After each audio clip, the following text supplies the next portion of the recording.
Hello everyone, I am Surabhi Raheja. आज के lecture में हम लोग स्टार्ट करने वाले हैं जेल इलेक्ट्रोफोरेसिस। तो अब हम जेल इलेक्ट्रोफोरेसिस टेक्निक के बारे में समझेंगे। आप लोगों ने जेल इलेक्ट्रोफोरेसिस टेक्निक के बारे में सुना भी होगा, मतलब पहले भी पढ़ा होगा, या फिर कुछ स्टूडेंट्स ने ये लैब में परफॉर्म भी की होगी। ठीक है, तो उसमें ऐसा होता है कि कुछ जेल यहाँ पर बनता है, जेल होता है, और इसमें यहाँ पर हम क्या करते हैं, सैंपल ऐड करते हैं, और फिर यहाँ पर क्या होता है, सेपरेशन यहाँ पर हो जाते हैं, हमें कुछ बेंड्स यहाँ पर अपीयर होते हैं।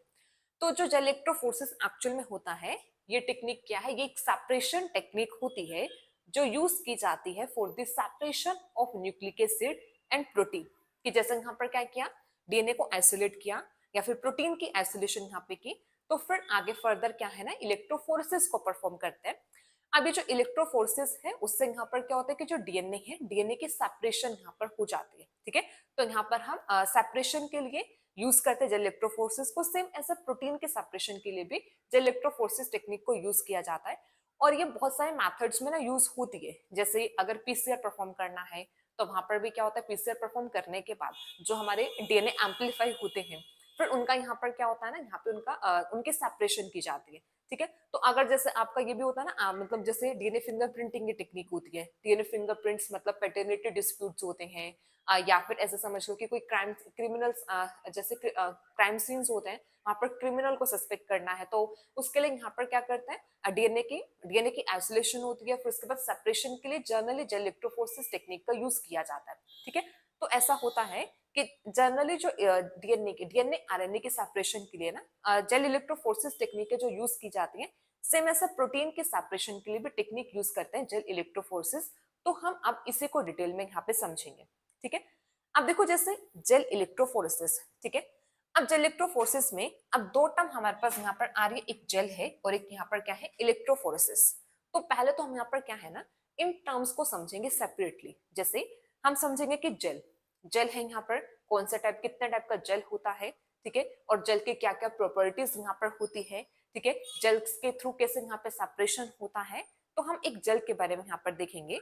तो सेकंड जो यहाँ पर होगा वो क्या था, इलेक्ट्रोफोरेसिस। अब देखो हमें जेल इलेक्ट्रोफोरेसिस को समझना है, तो इसके लिए इंपॉर्टेंट हमारे लिए क्या होगा कि हमें पहले क्या, इलेक्ट्रोफोरेसिस के बारे में पता हो ना, कि इलेक्ट्रोफोरेसिस होती क्या है, या फिर इलेक्ट्रोफोरेसिस का क्या प्रिंसिपल होता है, कैसे हम यहाँ पर आयन की मॉलिक्यूल्स के यहाँ पे सेपरेशन देखते हैं, या फिर माइग्रेशन यहाँ पर हम देखते हैं, आयनिक मॉलिक्यूल आयंस यहाँ पर कैसे सेपरेट होते हैं।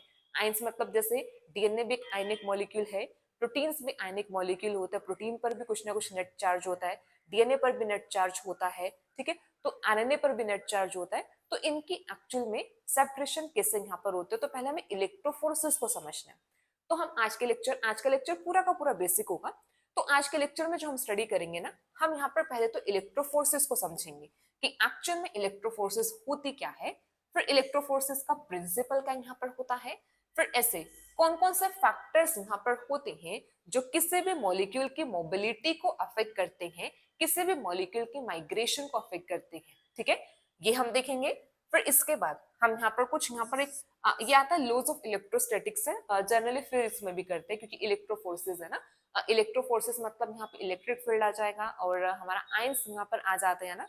तो यहाँ पे फिर एक लो भी आता है, लॉज ऑफ इलेक्ट्रोस्टैटिक्स भी आता है। ठीक है, तो छोटा सा कॉन्सेप्ट यहाँ पर है, वो भी हम साथ के साथ यहाँ पर देख लेंगे कि होता क्या है।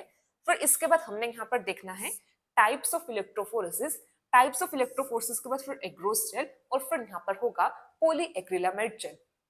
एक्चुअल में जो हमारी टेक्निक है वो इलेक्ट्रोफोरेसिस होती है। ठीक है, इलेक्ट्रोफोरेसिस होता है। इलेक्ट्रोफोरेसिस में हम यहाँ पर क्या है, हम पढ़ते हैं डिफरेंट टाइप ऑफ इलेक्ट्रोफोरेसिस, और जेल इलेक्ट्रोफोरेसिस एक टाइप ऑफ इलेक्ट्रोफोरेसिस ही है।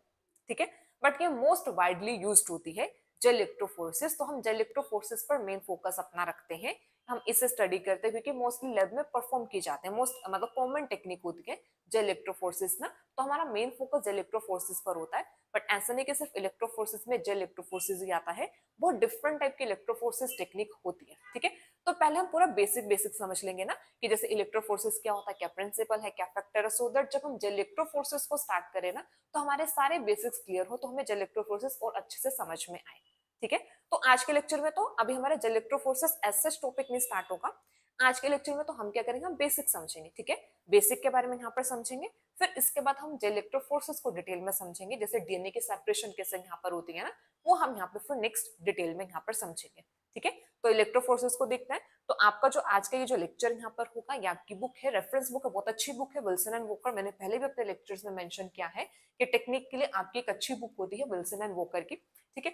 तो इसमें इलेक्ट्रोफोर्सेस का अलग से ही चैप्टर है, तो उसमें काफी डिटेल में बताया है कि इलेक्ट्रोफोर्सेस होती क्या है, प्रिंसिपल क्या यहाँ पर होता है, ठीक है, कैसे परफॉर्म की जाती है। फिर वहां पे मतलब जेल के बारे में यहाँ पर बताया है, एग्रोस जेल, पॉलीक्रिलामाइड जेल।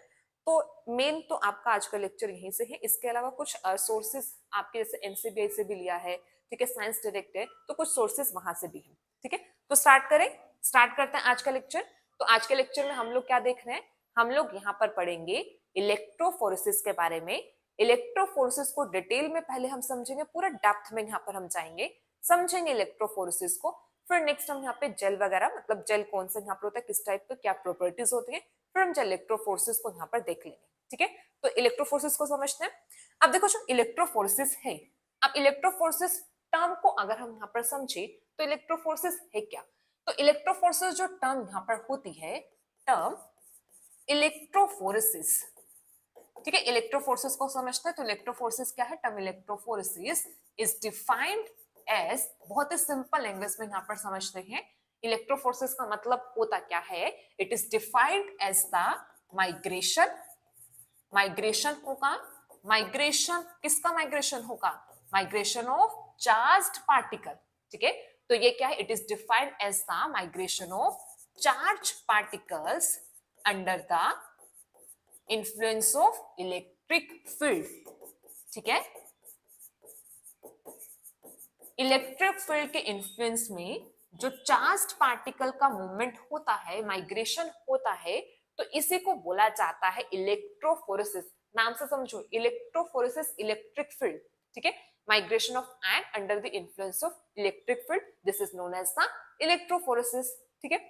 अब इलेक्ट्रोफोर्सेस में देखो, जैसे हम यहाँ पर क्या बात करते हैं, हम तो यहाँ पर बायोलॉजिकल सिस्टम की बात करेंगे। तो चार्ज पार्टिकल हमारे यहाँ पर क्या बायोलॉजिकल सिस्टम में देखेंगे कि कौन कौन से चार्ज पार्टिकल यहाँ पर होते हैं ना, ठीक है। तो जब हम बायोलॉजिकल सिस्टम में यहाँ पर देखते हैं, तो हमारे जो इंपॉर्टेंट बायोलॉजिकल मॉलिक्यूल होते हैं, ठीक है, इंपॉर्टेंट बायोलॉजिकल,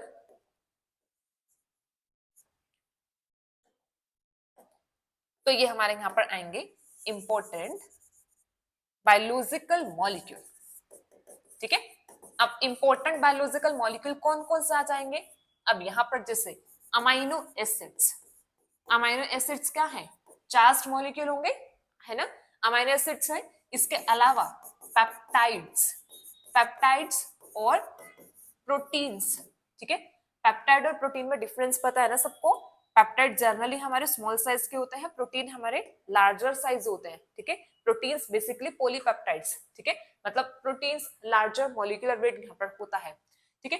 इसके अलावा यहाँ पर क्या आते हैं, न्यूक्लियोटाइड्स, न्यूक्लियोटाइड्स होगा, और क्या है, न्यूक्लिक एसिड्स। तो ये सब यहाँ पर क्या है, हमारे बायोलॉजिकल इंपॉर्टेंट मॉलिक्यूल्स। ये कुछ एग्जांपल्स यहाँ पर आते हैं चार्ज्ड मॉलिक्यूल के, जो बायोलॉजिकली मॉलिक्यूल यहाँ पर होते हैं, जो अपने चार्ज स्टेट में क्या करते हैं, एग्जिस्ट करते हैं, ठीक है। अब हम क्या करते हैं, हम इन्हीं का ही माइग्रेशन देखते हैं कि जैसे प्रोटीन है, प्रोटीन का माइग्रेशन होगा, न्यूक्लियोटाइड से न्यूक्लियोटाइड का माइग्रेशन होगा, न्यूक्लिक एसिड का माइग्रेशन यहाँ पर होगा अंडर द इलेक्ट्रिक फील्ड। तो यही हमारा यहाँ पर क्या हो जाएगा, यही होता है इलेक्ट्रोफोर्सेस। क्योंकि क्या होता है ना कि ये जो मॉलिक्यूल्स यहाँ पर होते हैं ना, ये मॉलिक्यूल्स सॉल्यूशन में अपने आयनिक स्टेट में एग्जिस्ट करते हैं, कि जैसे कटाइन और अनायन की फॉर्म में क्या करेंगे, एग्जिस्ट करेंगे। अब जैसे सबने सुना होगा डीएनए, डीएनए के ऊपर क्या होता है, नेगेटिव चार्ज होता है, कि डीएनए पर क्या है, फॉस्फेट ग्रुप प्रेजेंट है ना। तो डीएनए क्या, डीएनए एक अनायनिक मॉलिक्यूल हुआ, ठीक है। तो डीएनए क्या करेगा, अब मतलब ये अपने अनायन स्टेट में एग्जिस्ट करेगा, ठीक है। प्रोटीन पर नेट चार्ज वेरी करता है, नेगेटिव भी हो सकता है, पॉजिटिव भी हो सकता है, न्यूट्रल भी हो सकता है। अमाइनो एसिड्स पर भी, अमाइनो एसिड्स पर जनरली जीरो चार्ज होता है, ठीक है, पॉजिटिव नेगेटिव दोनों प्रेजेंट होते हैं अमाइनो एसिड पर।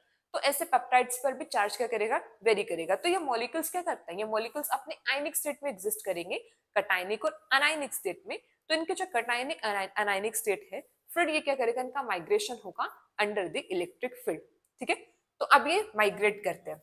अब माइग्रेशन में ना, अब आप लोगों को यहां से कुछ टर्म्स हैं, उनका मतलब क्लियर होना चाहिए, वैसे तो आप लोगों को होगा ही, बट स्टिल देखो, जब हम कटायन की बात करते हैं, कटायन सबको पता है, कटायन क्या होगा, कटायन होता है पॉजिटिवली चार्ज्ड आयन, ठीक है, पॉजिटिवली चार्ज्ड आयन। ऐसे अगर यहाँ पर अनायन होगा तो अनायन क्या है, अनायन होगा नेगेटिवली चार्ज्ड आयन, ठीक है, क्योंकि हम आगे बात करेंगे ना, हम कटायन अनायन के टर्म में बोलेंगे, ठीक है, तो बेटर है कि पहले ही हमें यहाँ पर क्या हो, कुछ टर्म्स है जो क्लियर यहाँ पर हो, ठीक है, अनायन कटायन यहाँ पर। ऐसे हम एक और टर्म यूज करते हैं कैथोड, कैथोड भी होता है ना, कैथोड क्या होगा, कैथोड होता है नेगेटिवली चार्ज्ड इलेक्ट्रोड, ठीक है, कैथोड क्या होगा, cathode is the negatively charge electrode. और एनोड, एनोड क्या हो जाता है, एनोड होगा पॉजिटिवली चार्ज्ड इलेक्ट्रोड। तो जब हम इलेक्ट्रोड्स के टर्म में बात करते हैं तो हमारी कैथोड एनोड आता है, जब हम आयन पार्टिकल्स के टर्म में बात करते हैं तो कटायन अनायन होता है, ठीक है। तो अब आपको यहां से ध्यान रखना है कि जो कटायन है, cation will moves towards cathode, cathode की तरफ ही जाएगा, क्योंकि पॉजिटिव नेगेटिव की तरफ ही जाएगा ना, पॉजिटिव नेगेटिव अट्रैक्ट करेगा, ऐसे नेगेटिव पॉजिटिव क्या अट्रैक्ट करेंगे, अपोजिट चार्जेस है तो अट्रैक्ट करते हैं ना, ठीक है। तो ऐसे यहाँ पर कटायन किसकी तरफ जाएगा, कैथोड की तरफ, अनायन किसकी तरफ जाएगा, एनोड की तरफ। तो ये चीज ध्यान रखना है, क्योंकि आगे हम जो मॉलिक्यूल्स करेंगे हम उसमें यही करने वाले हैं कि कैसे यहाँ पे कैथोड की तरफ माइग्रेशन है, एनोड की तरफ माइग्रेशन है, ठीक है, यही हम यहाँ पे देखेंगे। तो आपको ध्यान रखना है, जब भी कटायन अनायन कैथोड एनोड की बात हो तो जस्ट आपके मन में क्लिक करना चाहिए, कटायन है तो कैथोड की तरफ, अनायन है तो एनोड की तरफ जाएगा। कटायन क्योंकि पॉजिटिव चार्ज है तो नेगेटिव की तरफ जाएगा, तो नेगेटिवली चार्ज रोड यहाँ पर क्या इलेक्ट्रोड कौन सी होती है, कैथोड होती है, ठीक है। तो ऐसे आपको ध्यान रखना है, ठीक है। तो ऐसे जो ये मॉलिक्यूल्स है, इन मॉलिक्यूल्स का भी क्या होगा, इनका माइग्रेशन होगा, किसके तरफ माइग्रेशन होगा, टुवर्ड्स द कैथोड और anode, depending upon their net charge, कि इन मॉलिक्यूल्स के ऊपर नेट चार्ज कितना है, उसी के बेसिस पर ये कैथोड और एनोड की तरफ क्या करते हैं, माइग्रेट करेंगे, ठीक है। और जब हम इलेक्ट्रिक फील्ड की बात कर रहे हैं, इलेक्ट्रिक फील्ड का मतलब क्या हुआ, हम यहाँ पे इलेक्ट्रोड्स, इलेक्ट्रोड से तो मतलब इलेक्ट्रोड से तो इलेक्ट्रिसिटी आएगी ना, ठीक है, इलेक्ट्रोड होता है पॉजिटिव और एक नेगेटिव चार्ज यहाँ पर क्या होगी, इलेक्ट्रोड होगी, तो कैथोड और एनोड यहाँ पर होंगे। तो फिर जो आयनिक मॉलिक्यूल्स हैं वो अपने नेट चार्ज के बेसिस पर क्या करेंगे, माइग्रेट करते हैं, ठीक है। तो ये तो हमारा यहाँ पर क्या एक डेफिनेशन है। तो अगर हम इलेक्ट्रोफोर्सेस को समझे तो इलेक्ट्रोफोर्सेस क्या है, electrophoresis is the migration of ion, ठीक है, माइग्रेशन ऑफ चार्ज पार्टिकल, इस माइग्रेशन होती है या फिर movement of charge particle under the influence of electric field is electrophoresis, ठीक है। अब हम बात करते हैं प्रिंसिपल की, बट ऐसा देखा जाए तो हमने प्रिंसिपल भी डिफाइन कर ही दिया, जो आपको यहाँ पर ये बताया कि जैसे कैटायन है, कैटायन की मूवमेंट टुवर्ड्स कैथोड, अनायन की मूवमेंट्स टुवर्ड एनोड, तो एक्चुअल में क्या यही तो इसका प्रिंसिपल होगा। अब इलेक्ट्रोफोरेसिस का प्रिंसिपल क्या है, यही इसका प्रिंसिपल यहाँ पर आ जाएगा। तो यहाँ पर इलेक्ट्रो प्रिंसिपल में क्या आ जाएगा, प्रिंसिपल में होगा एनी चार्ज्ड मॉलिक्यूल, ठीक है, कोई भी चार्ज्ड मॉलिक्यूल जो है, एनी चार्ज्ड मॉलिक्यूल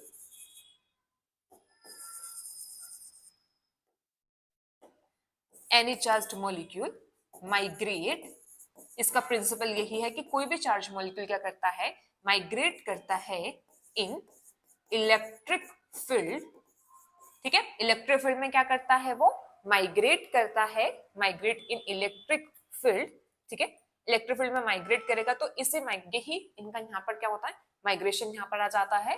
और ये किसके ऊपर डिपेंड करता है, डिपेंडिंग अपॉन, इनका जो माइग्रेशन है depending upon net charge, net charge कितना यहाँ पर होगा, इनकी साइज कैसा होगा, शेप कैसा यहाँ पर होगा, एंड अप्लाइड इलेक्ट्रिक करंट, ठीक है, और इलेक्ट्रिक करंट जो अप्लाई किया है, ठीक है, उसकी स्ट्रेंथ कितनी यहाँ पर होगी।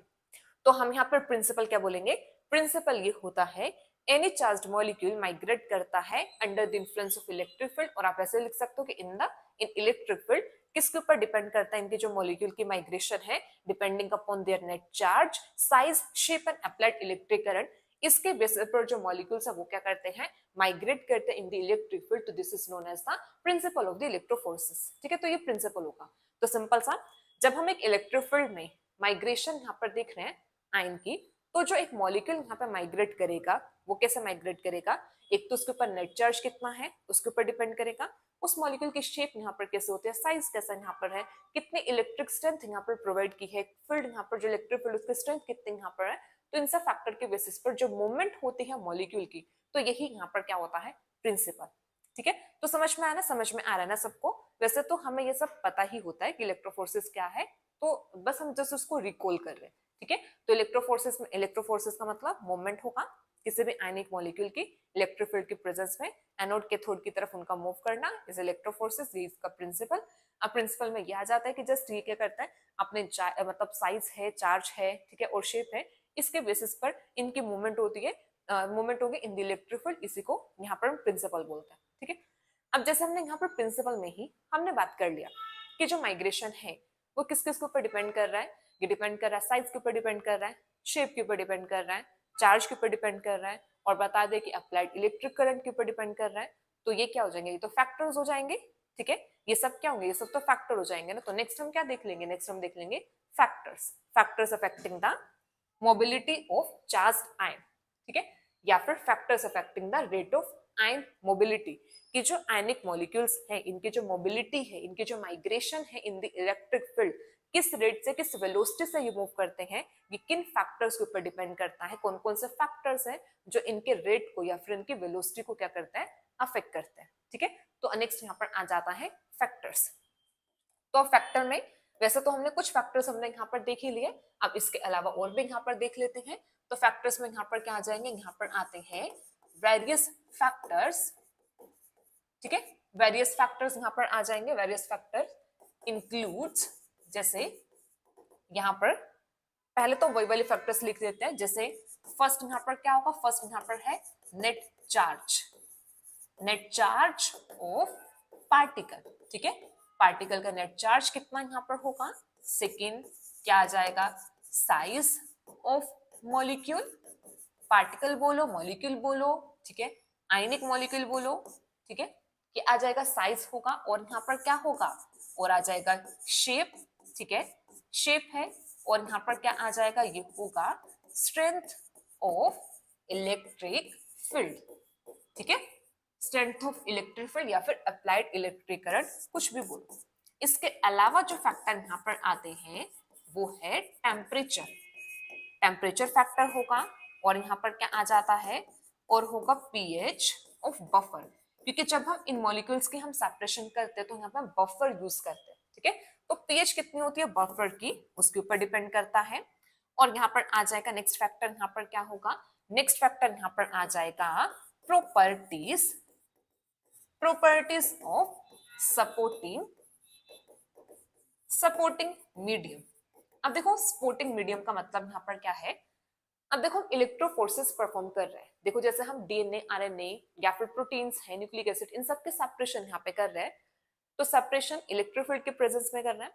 अब इन सेपरेशन के लिए कुछ ना कुछ सपोर्टिंग मॉलिक्यूल तो होगा ना, मतलब सपोर्टिंग मॉलिक्यूल मतलब जिसके मतलब जिसमें एक्चुअल में हम यहाँ पे इलेक्ट्रो फोर्सेस को परफॉर्म कर रहे हैं। ठीक है, तो अब उस सपोर्टिंग मीडियम की क्या प्रॉपर्टीज होती है, जैसे हम पढ़ रहे हैं, हम मतलब मेन फोकस हमारा क्या है, जेल इलेक्ट्रो फोर्सेस है। तो जेल क्या हुआ, जेल एक सपोर्ट मीडिया हुआ। ठीक है, सपोर्टिंग मीडिया हुआ कि जिसमें जेल में यहाँ पर क्या करेंगे, अपना सैंपल ऐड करेंगे, सैंपल इज डीएनए हो सकता है, प्रोटीन हो सकता है, ऐड करेंगे। अब जो जेल है, जेल में एक्चुअल में इलेक्ट्रोफोर्सेस रन होगी। अब इसमें यहाँ पर क्या होगा, मूवमेंट होगी, माइग्रेशन होगी मॉलिक्यूल की। तो अब ये जो जेल है, जेल की क्या प्रॉपर्टीज है, तभी देखो यहाँ पर बताया एक ग्रोस पॉलीएक्रिलामाइड। अब दोनों के कुछ ना कुछ अपनी अपनी प्रॉपर्टीज होती हैं, और फिर इसी के बेसिस पर इनको सेलेक्ट किया जाता है कि किस टाइप के मॉलिक्यूल के लिए एग्रोस को चूज किया जाएगा, और किस टाइप के मॉलिक्यूल के लिए फिर यहाँ पे प्रोटीन्स को, पॉलीएक्रिलामाइड को यहाँ पर चूज किया जाएगा। ठीक है, तो किसके ऊपर डिपेंड करेगा, प्रॉपर्टीज पर डिपेंड करेगा।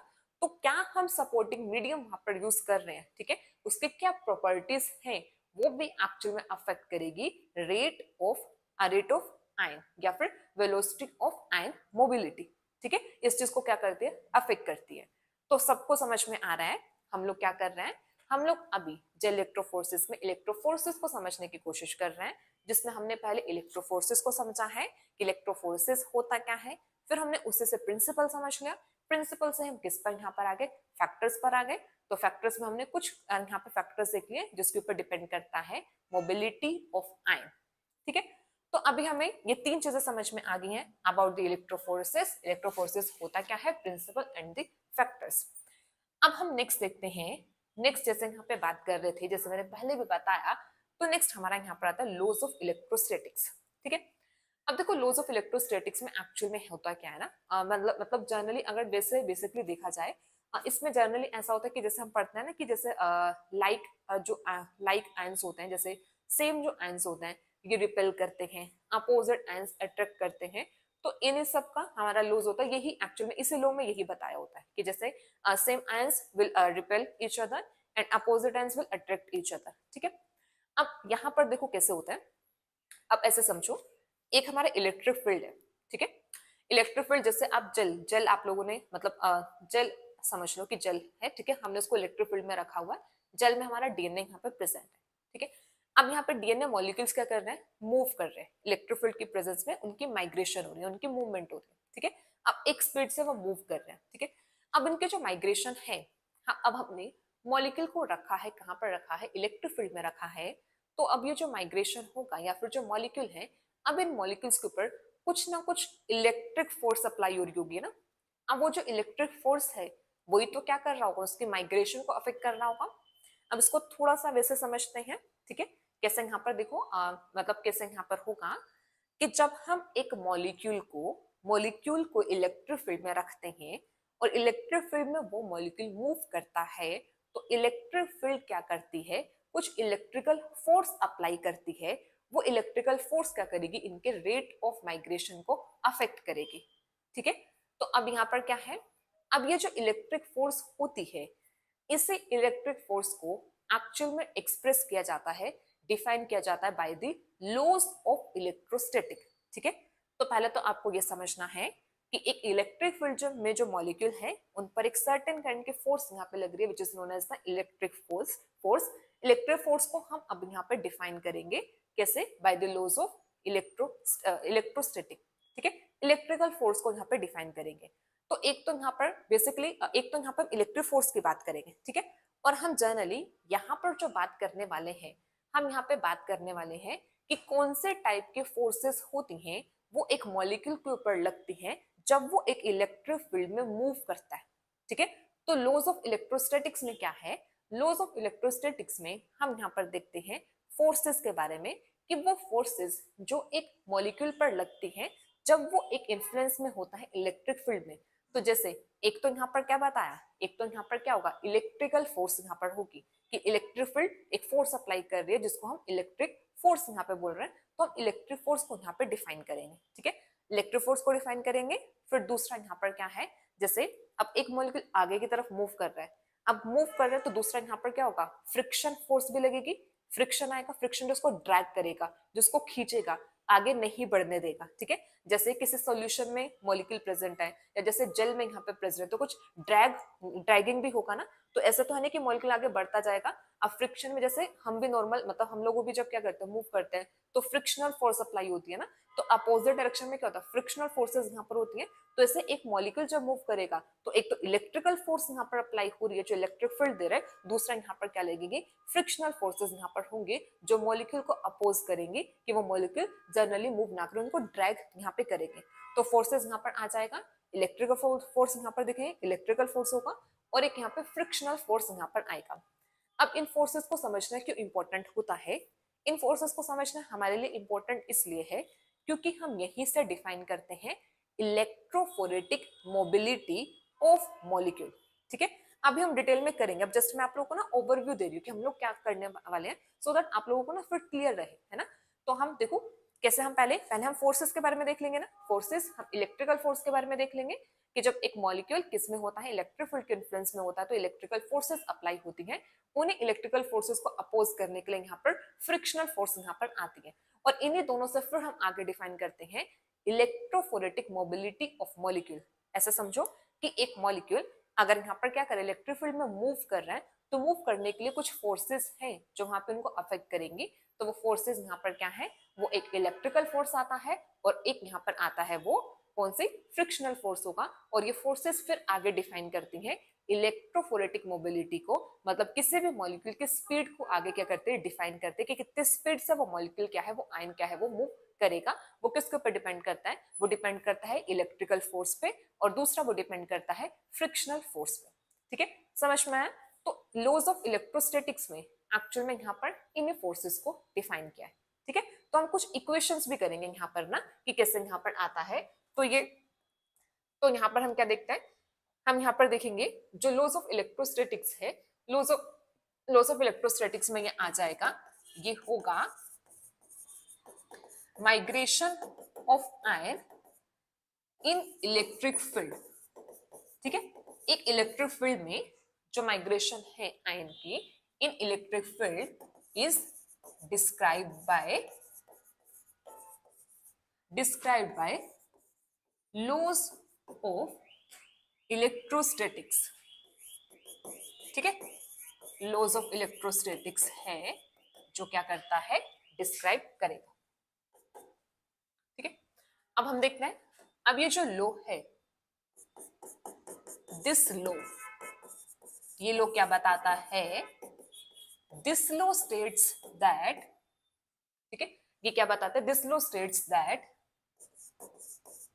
फोर्स अप्लाइड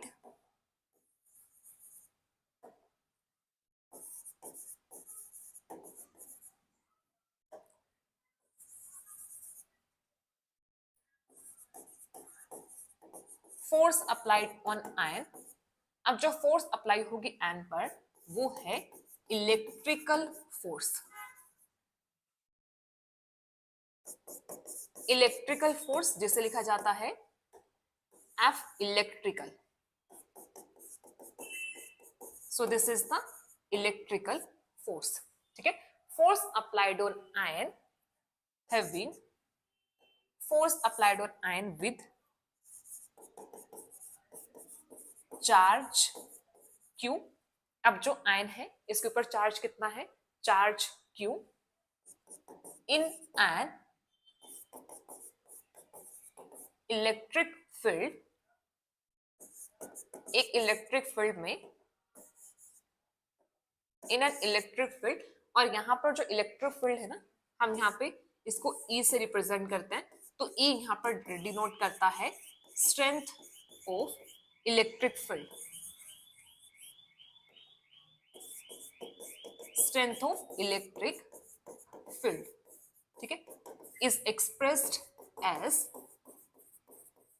तो हम एक्सप्रेस किसे कर रहे हैं, हम इलेक्ट्रिकल फोर्स को कर रहे हैं। ठीक है, तो समझ में आ रहा है, this law states that force applied on an ion with charge Q in an electric field is expressed as, तो यहां पर ये होगा F electrical means electrical force is equal to Q into E। ठीक है, तो पहले तो इलेक्ट्रिकल फोर्स वो फोर्स जो एक आयन मॉलिक्यूल पर इलेक्ट्रिक फील्ड में लगते है उसे इलेक्ट्रिकल फोर्स बोला जाता है। और इलेक्ट्रिकल फोर्स को कैसे डिफाइन यहाँ पर क्या है, it is equal to the Q into E। अब Q यहाँ पर क्या है, Q इज द चार्ज, ठीक है, चार्ज ऑन आयन, और E is the strength of electric field. तो जो इलेक्ट्रिक फोर्स यहाँ पर होगा वो क्या है, इट इज, हम ऐसा बोल सकते हैं, it is directly proportional to the charge on ion and the strength of electric field. तो जितना ज्यादा चार्ज होगा किसी मॉलिक्यूल पर, ठीक है, उतना, और जितना ज्यादा यहाँ पे इलेक्ट्रिक फील्ड स्ट्रेंथ यहाँ पर होगी, उतना ज्यादा यहाँ पर क्या है, इलेक्ट्रिकल फोर्स अप्लाई होती है। ठीक है, तो ये यहाँ पर आता है इलेक्ट्रिकल फोर्स, यहाँ पर इसको हम ऐसे डिफाइन करते हैं। ठीक है, अब फिर आता है कि अब ये जो रिजल्टिंग इलेक्ट्रोफोरेटिक माइग्रेशन है, तो नेक्स्ट होगा रिजल्टिंग इलेक्ट्रोफोरेटिक माइग्रेशन। अब ये जो इसका मतलब इलेक्ट्रिकल फोर्स से जो यहाँ पर इलेक्ट्रोफोरेटिक माइग्रेशन यहाँ पर होती है, resulting electrophoretic migration of ion through solution. ठीक है, इसकी जो मोबिलिटी है through solution is opposed by, अभी अपोज्ड होगी, किससे अपोज्ड होगी बताया था, is opposed by frictional force. ठीक है, तो अब यहां पर सेकेंड फोर्स आई है, second force is the frictional force. ठीक है, तो अब इलेक्ट्रिकल फोर्स से जो यहाँ पे माइग्रेशन होगा it is opposed by the frictional force. ठीक है, फ्रिक्शनल फोर्स से यहाँ पर क्या है वो अपोज्ड होती है। अब ये जो फ्रिक्शनल फोर्स है, अब ये कैसे यहाँ पर होता है इसको हम डिफाइन करते हैं। तो हमारे पास ये आता है एफ फ्रिक्शनल। ठीक है, ये अब यहाँ पे फ्रिक्शनल है, पहले वाला इलेक्ट्रिकल था, अब ये इक्वल होता है V इंटू एफ। ठीक है, ये कैसे होता है V इंटू एफ। तो फ्रिक्शनल फोर्स को कैसे डिफाइन करते हैं, it is equal to the V into F. अब यहाँ पर क्या है V is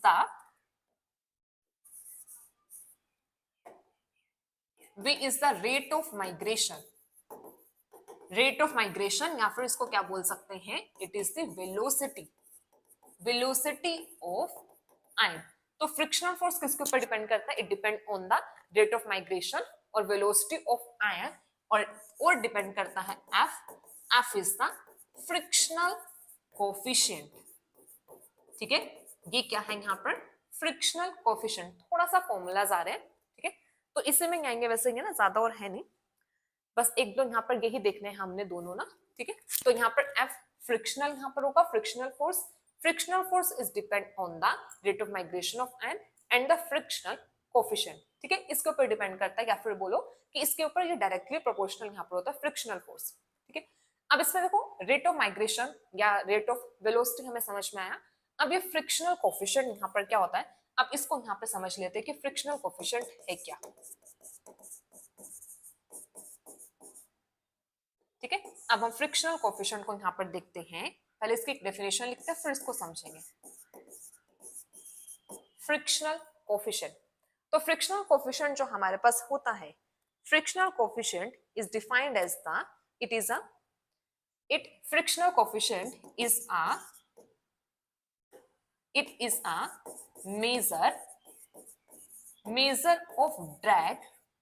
measure of drag that is exerted by a solution। तो फ्रिक्शनल कोफिशिएंट को हम क्या बोलते हैं, it is a measure of drag that is exerted by a solution, कि कितना ड्रैग किया जाता है। ठीक है, कितना यहाँ पे ड्रैग किया जाता है एक मूविंग आयन को, तो उसका जो मेजर है, मेजर ऑफ जो ड्रैग होता है, इट इज फ्रिक्शनल कोफिशिएंट। तो frictional coefficient is the measure of drag that is exerted by a solution on a moving ion.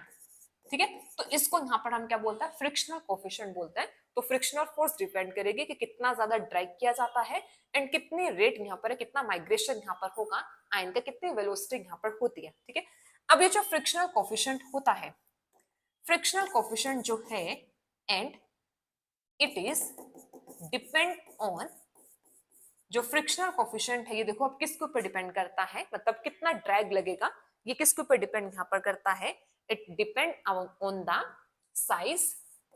ये डिपेंड करता है साइज, शेप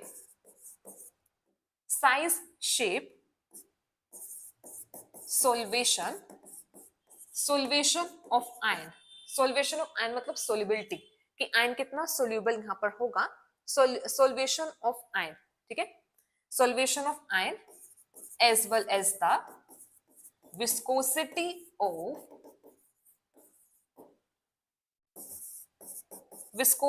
ऑफ सॉल्यूशन।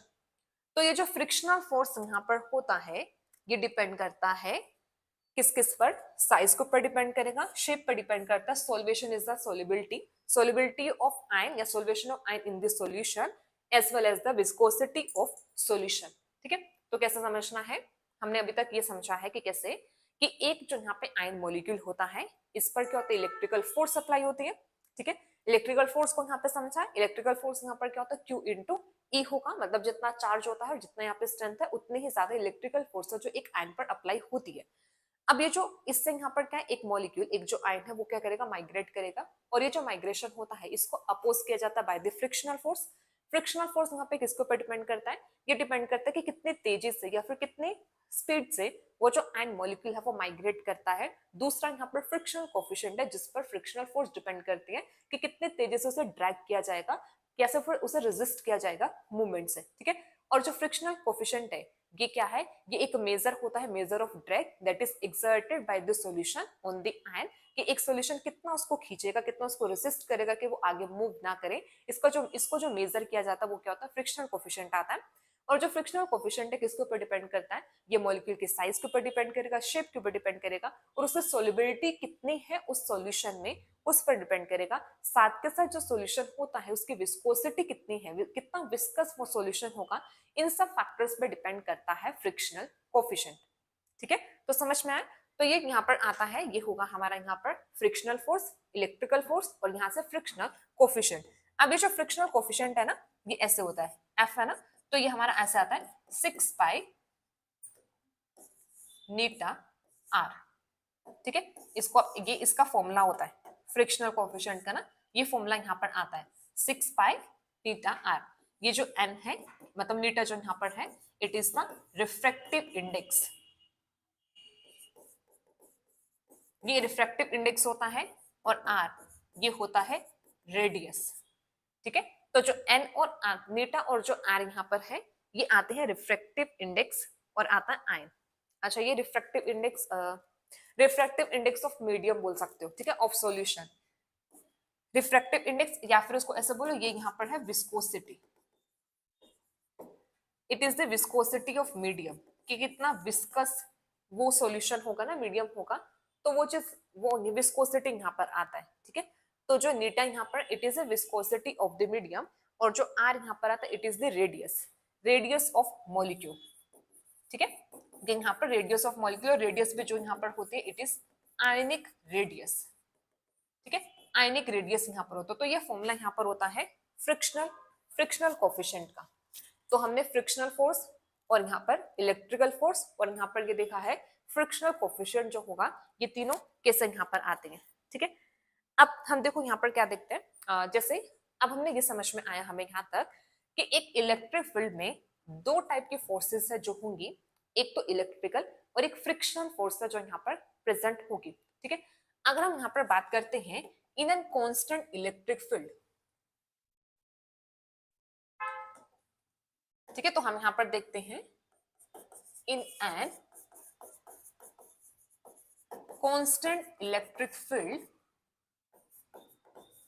एक जो कांस्टेंट इलेक्ट्रिक फील्ड होता है, उस कांस्टेंट इलेक्ट्रिक फील्ड में जो ये दोनों फोर्सेस हैं, तो फोर्सेस बैलेंसेस ईच अदर, ये दोनों फोर्सेस क्या करती है, एक दूसरे को बैलेंस करती है। तो हम ये बोलेंगे कि एक कांस्टेंट इलेक्ट्रिक फील्ड में हमारा जो ये एफ इलेक्ट्रिकल है, ठीक है, एफ इलेक्ट्रिकल, ये इक्वल्स टू यहां पर हो जाएगा इनटू एफ फ्रिक्शन। ठीक है, फ्रिक्शनल और फ्रिक्शन इसका इक्वल होगा। अब इसका इक्वल होगा तो यहाँ पर क्या है, एफ इलेक्ट्रिकल हमने यहाँ पर क्या किया था, ये होता है Q इंटू ई, और यहाँ पर फ्रिक्शनल ये कितना यहाँ पर होता है, ये होता है V इंटू एफ। ठीक है, ये होगा। अब यहाँ से हम क्या कर सकते हैं, यहाँ से अगर हमें ये देखना हो, इसको थोड़ा सा ऐसे चेंज कर दो कि ये हमारा यहाँ पर क्या हो जाएगा, ये हमारा मतलब E उधर चला जाएगा, एफ इधर आ जाएगा, तो ये होगा Q upon F equals to V upon E। ठीक है, ये आ जाएगा Q upon F equals to V upon E। अच्छा, इसको हम और तरीके से भी कर सकते हैं। इसको देखो ऐसे करेंगे, Q equals to V F यहाँ पर है ना, इसको देखो कैसे यहाँ पर देखा जाएगा। इसको यहाँ पर हम V को यहाँ से हम डिफाइन करते हैं। ठीक है, हम यहाँ पे क्या करेंगे, हम यहाँ पे V को डिफाइन करेंगे। ठीक था ये, V upon E equals to ये Q अपॉन एफ, ये तो ऐसे ही होगा। ठीक है, चलो, जो अभी हमने यहाँ पर लिखा था ना, वो ऐसे ही होगा कि यहाँ पर अगर हम इसको ऐसे करते हैं Q upon F equals to क्या है, V अपॉन E, ये तो ऐसे यहाँ पर आएगा। अब यहाँ से देखो, यहाँ से हम क्या कर सकते हैं ना, अब हम यहाँ से V को डिफाइन कर सकते हैं। V को यहाँ पर देख सकते हैं, वेलोसिटी जो यहाँ पर होगा V। अब V हमारा यहाँ पे किसके इक्वल हो जाएगा, अगर हम यहाँ से V को देखें तो ये बनेगा Q E अपॉन में यहाँ पर क्या है F। ठीक है, ऐसे यहाँ पर होगा। तो V को अगर हम यहाँ पे देखें, ये हमारे किसके इक्वल आ जाएगी, Q E अपॉन F। तो हम क्या बोलेंगे कि जो वेलोसिटी है, वेलोसिटी को कैसे डिफाइन कर सकते हैं, Q E अपॉन F। ठीक है, अब F है, F हमारा यहाँ पर क्या है, F अभी हमने देखा कि जो F यहाँ पर होगा F होता है 6 पाई, ठीक है। F की डेफिनेशन अभी बताई थी कि F यहाँ पर क्या होगा, ये होगा 6 पाई एन आर। तो हम इस वैल्यू को यहाँ पे पुट कर सकते हैं ना, तो यहाँ से जो वेलोसिटी हमारा है वो किसके इक्वल आ जाएगा, क्यू ई अपॉन 6 पाई एन आर। तो जस्ट ये फॉर्मूलाज ना ध्यान रखना कि जस्ट इन केस अगर एग्जाम में कुछ फॉर्मूला बेस्ड क्वेश्चन बनता है तो आपको जस्ट पता हो। तो यहाँ पर कुछ नहीं किया है, दोनों एक कांस्टेंट इलेक्ट्रिक फील्ड में दोनों फोर्सेस हमारे यहाँ पर इक्वल होगी है, दोनों फोर्सेस यहाँ पे इक्वल है। अब इसे इक्वेशन को रीअरेंज यहाँ पे किया, तो रीअरेंज में यहाँ पर क्या है, Q अपॉन एफ, एफ इधर आएगा तो डिवीजन में, E उधर गया तो डिवीजन में गया। तो यहीं से जब V को डिफाइन किया तो अब Q E के यहाँ पे क्रॉस मल्टीप्लिकेशन यहाँ पर और डिवीजन में यहाँ पर क्या गया F, तो यहाँ पे वेलोसिटी का फॉर्मूला यहाँ पे बन गया Q E अपॉन F, ठीक है। और F हमें पता है कि F यहाँ पर क्या होता है, it is the 6 pi Neeta R यहाँ पर होगा, ठीक है। तो ये वेलोसिटी का यहाँ पर क्या बनता है, ये यहाँ पर आ जाता है फॉर्मूला, ठीक है। अब इसे से ही ना हम यहाँ पर क्या बोलते हैं, हम यहाँ से ये बोल सकते हैं, हम यहाँ से ये बोल सकते हैं कि जो आयंस यहाँ पर होते हैं, सो आयंस मूव, जो आयंस हैं, ions moves with constant velocity in an electric field. तो अगर हम यहाँ पर क्या करते हैं, हम यहाँ पे अप्लाई करते हैं कांस्टेंट इलेक्ट्रिक फील्ड, तो हम यहाँ पे ये बोल सकते हैं कि जो आयन है, आयन भी क्या करते हैं, कांस्टेंट इलेक्ट्रिक फील्ड से मूव करते हैं, ठीक है। कांस्टेंट इलेक्ट्रिक फील्ड से ये मूव करेंगे, जैसे वेलोसिटी का फॉर्मूला, वेलोसिटी का यहाँ पे फॉर्मूला क्या बना, क्यू ई अपॉन में 6 फ्रिक्शनल फोर्स, यहाँ फ्रिक्शनल कोफिशिएंट यहाँ पर आ जाएगा, तो ये वेलोसिटी यहाँ पर होगा। तो इससे हमें याद है कि जो इलेक्ट्रिक फील्ड यहाँ पर होगी, इलेक्ट्रिक फील्ड में जो आयन की मूवमेंट होगी वो भी कैसे होती है, एक कांस्टेंट इलेक्ट्रिक फील्ड में यहाँ पर आती है, ठीक है। तो फिर हम यहाँ से डिफाइन करते हैं एन आयंस इलेक्ट्रोफोरेटिक मोबिलिटी, ठीक है।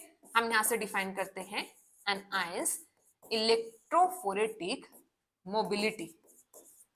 N ion's electrophoretic mobility is defined as, तो इलेक्ट्रोफोरेटिक मोबिलिटी को कैसे डिफाइन करते हैं, तो ये हमारा यहाँ पर बनता है mu, mu is the electrophoretic mobility, तो म्यू आ जाता है Q upon F equals to V upon E। अब क्योंकि यहाँ पर इलेक्ट्रोफोरेटिक मोबिलिटी क्या बोल रहा है, इलेक्ट्रोफोरेटिक मोबिलिटी हम यहाँ पर ये बोल रहे हैं स्पीड, क्योंकि स्पीड से यहाँ पर जो आयन है वो मूव करता है इन द इलेक्ट्रिक फील्ड, उसे इलेक्ट्रोफोरेटिक मोबिलिटी बोल रहा है। और हमने अभी ये बोला कि कांस्टेंट वेलोसिटी से यहाँ पर क्या है, इलेक्ट्रिक फील्ड में जो आयन है मूव करता है, कांस्टेंट वेलोसिटी से कब मूव करेगा, जब यहाँ पे constant electric force apply, constant electric field होगा, कांस्टेंट इलेक्ट्रिक फोर्स में दोनों फोर्सेस इक्वल आ जाएंगे, तो हमारा इलेक्ट्रोफोरेटिक मोबिलिटी किसके इक्वल आ जाएगा, इन फोर्सेस के इक्वल यहाँ पर होगा, ठीक है। तो जो म्यू यहाँ पर है, ये यहाँ पर क्या है, it is the electrophoretic mobility, ठीक है। ये यहाँ पर है इलेक्ट्रोफोरेटिक मोबिलिटी, ठीक है। तो समझ में आना सबको कि कैसे यहाँ पर ये होगा, इलेक्ट्रोफोरेटिक मोबिलिटी यहाँ पर आएगा। तो यही हमारा यहाँ पर ये फोर्सेस के बारे में यहाँ पर आता है, और आपको जस्ट यहाँ से इलेक्ट्रोफोरेटिक मोबिलिटी को ही यहाँ पे समझना है। इलेक्ट्रोफोरेटिक मोबिलिटी मतलब यहाँ पर क्या है, स्पीड ऑफ मॉलिक्यूल जो यहाँ पर होगा वो कैसे आता है, ठीक है। समझ में आया, थोड़ा सा फॉर्मुलाज यहाँ पर है, थोड़ा सा फोर्सेस है, तो जस्ट कैसे ध्यान रखना है, पहले तो ये कि जब कोई भी आयन मूव करता है वो कैसे, उसके ऊपर एक फोर्स यहाँ पे लगता है, जैसे इलेक्ट्रिकल फोर्स बोला जाता है, ठीक है।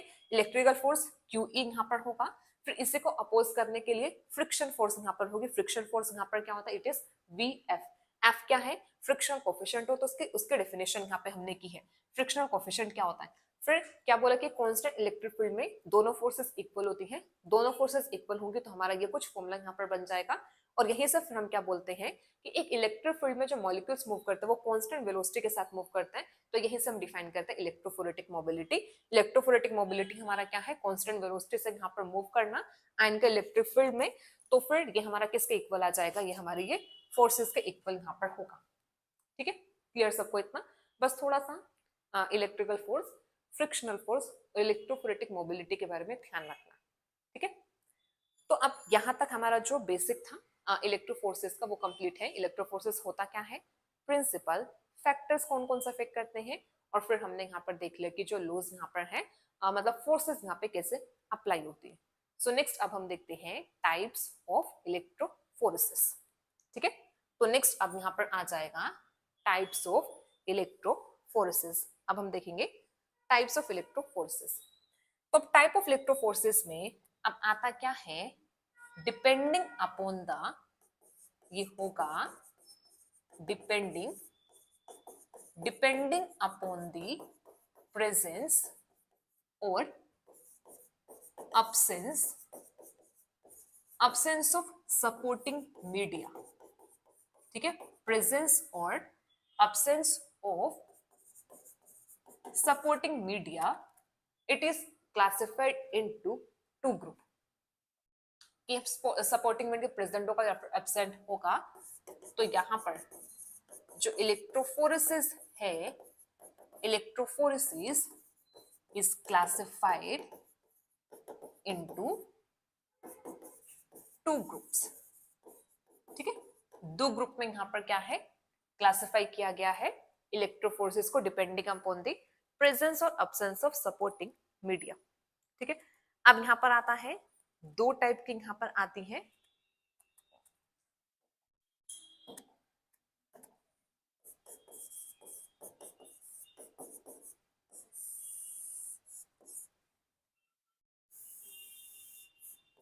अब दो टाइप में देखना। अब एक तो हमारा यहां पर होता है फ्री इलेक्ट्रोफोरेसिस, ठीक है, वन इज फ्री इलेक्ट्रोफोरेसिस ऐसे। सेकेंड जो यहां पर आता है, इट इज जोन इलेक्ट्रोफोरेसिस, ठीक है, फ्री और जोन। अब जो फ्री है, फ्री में क्या होता है, यहां पर यूज किए जाते हैं फ्री इलेक्ट्रोलाइट, ठीक है। यहां पर जो यूज करते हैं वो यूज किया जाता है फ्री इलेक्ट्रोलाइट। फ्री इलेक्ट्रोलाइट्स को यहां पर यूज किया जाता है in place of supporting media. Free electrolytes is taken in place of supporting media. तो इसमें यहां पर हम बोल सकते हैं कि in the absence of supporting media जो इलेक्ट्रोफोरेसिस है, इट इज फ्री इलेक्ट्रोफोरेसिस। तो यहाँ पे कोई भी ऐसा सपोर्टिंग मीडिया नहीं होगा, एक फ्री इलेक्ट्रोलाइट्स होंगे, तो उसी के प्रेजेंस में यहाँ पर के इलेक्ट्रोफोर्सेस को परफॉर्म करेंगे, कोई भी सपोर्टिंग मीडिया नहीं होता। बट जब हम जोन की बात करते हैं, जोन इलेक्ट्रोफोर्सेस, तो यहाँ पर यूज किया जाता है स्टेबलाइज्ड मीडिया, ठीक है। यहाँ पर क्या करेंगे, स्टेबलाइज्ड मीडिया को यूज किया जाता है इन द जोन इलेक्ट्रोफोरेसिस, ठीक है। जोन इलेक्ट्रोफोरेसिस में स्टेबलाइज्ड मीडिया को यूज करते हैं। अब ये आगे फर्दर फिर वेरियस टाइप की होती है जो जोन इलेक्ट्रोफोरेसिस है, ये आगे फर्दर आता है।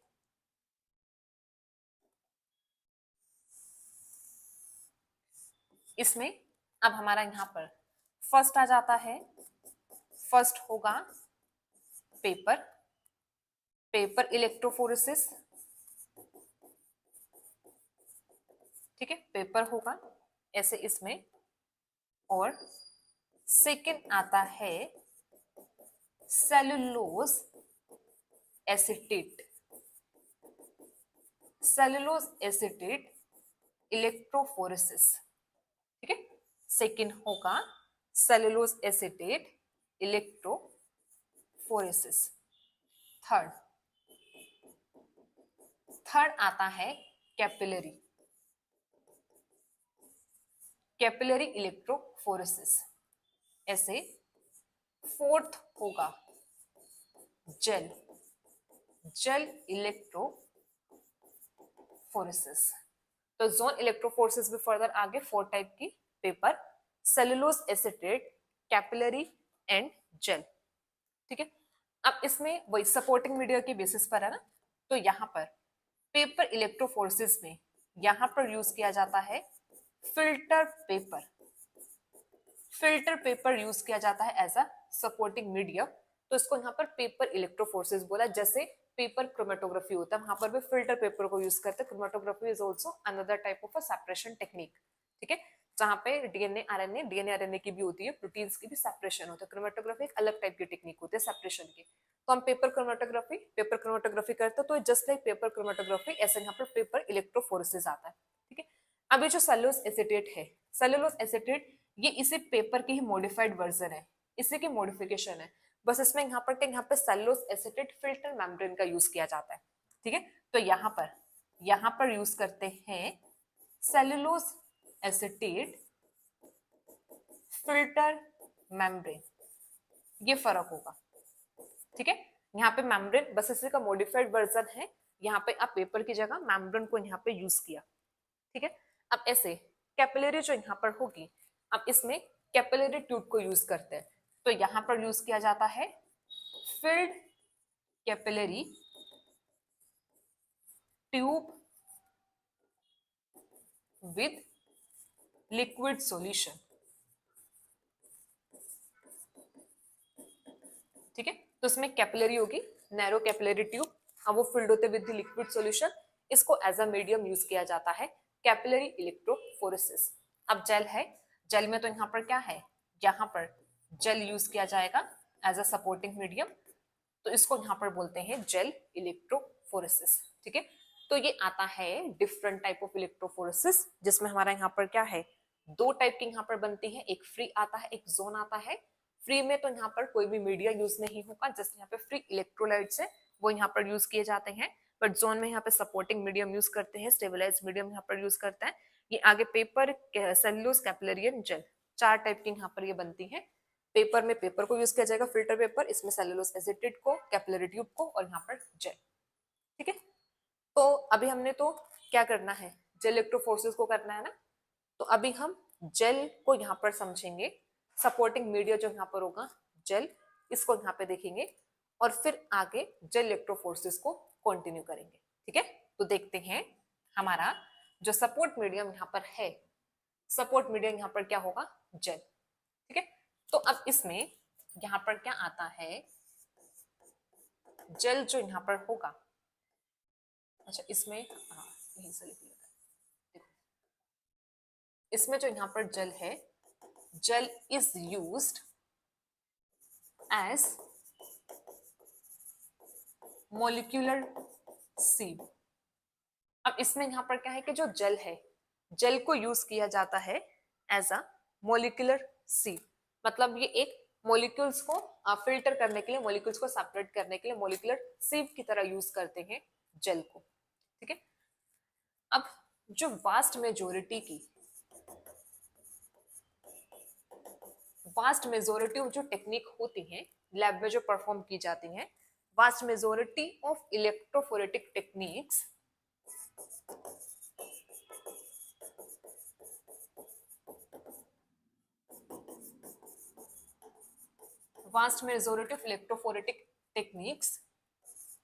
nowadays used, अब वो आजकल यूज करते हैं आइदर एग्रोस जेल, या तो एग्रोस जेल और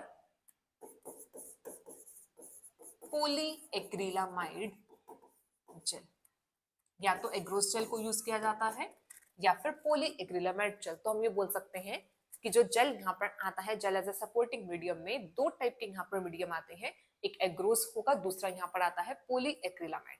ठीक है, तो दो टाइप के जेल यहाँ पर होंगे, एग्रोस जेल और है पॉलीएक्रिलामाइड जेल। तो अभी हम जेल इलेक्ट्रोफोर्सेस कर रहे हैं।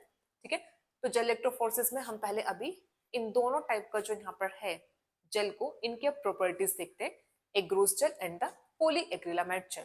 तो यहाँ पर हम स्टार्ट करेंगे सबसे पहले, फर्स्ट यहाँ पर हम देखते हैं, फर्स्ट आ जाएगा एग्रोस जेल।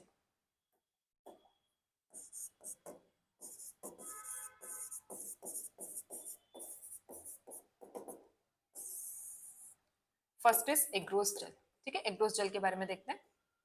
अब देखो जो एग्रोस जेल यहाँ पर होता है, या फिर जो एग्रोस की बात करते हैं, एग्रोस जो यहाँ पर होगा, agarose is a linear polysaccharide.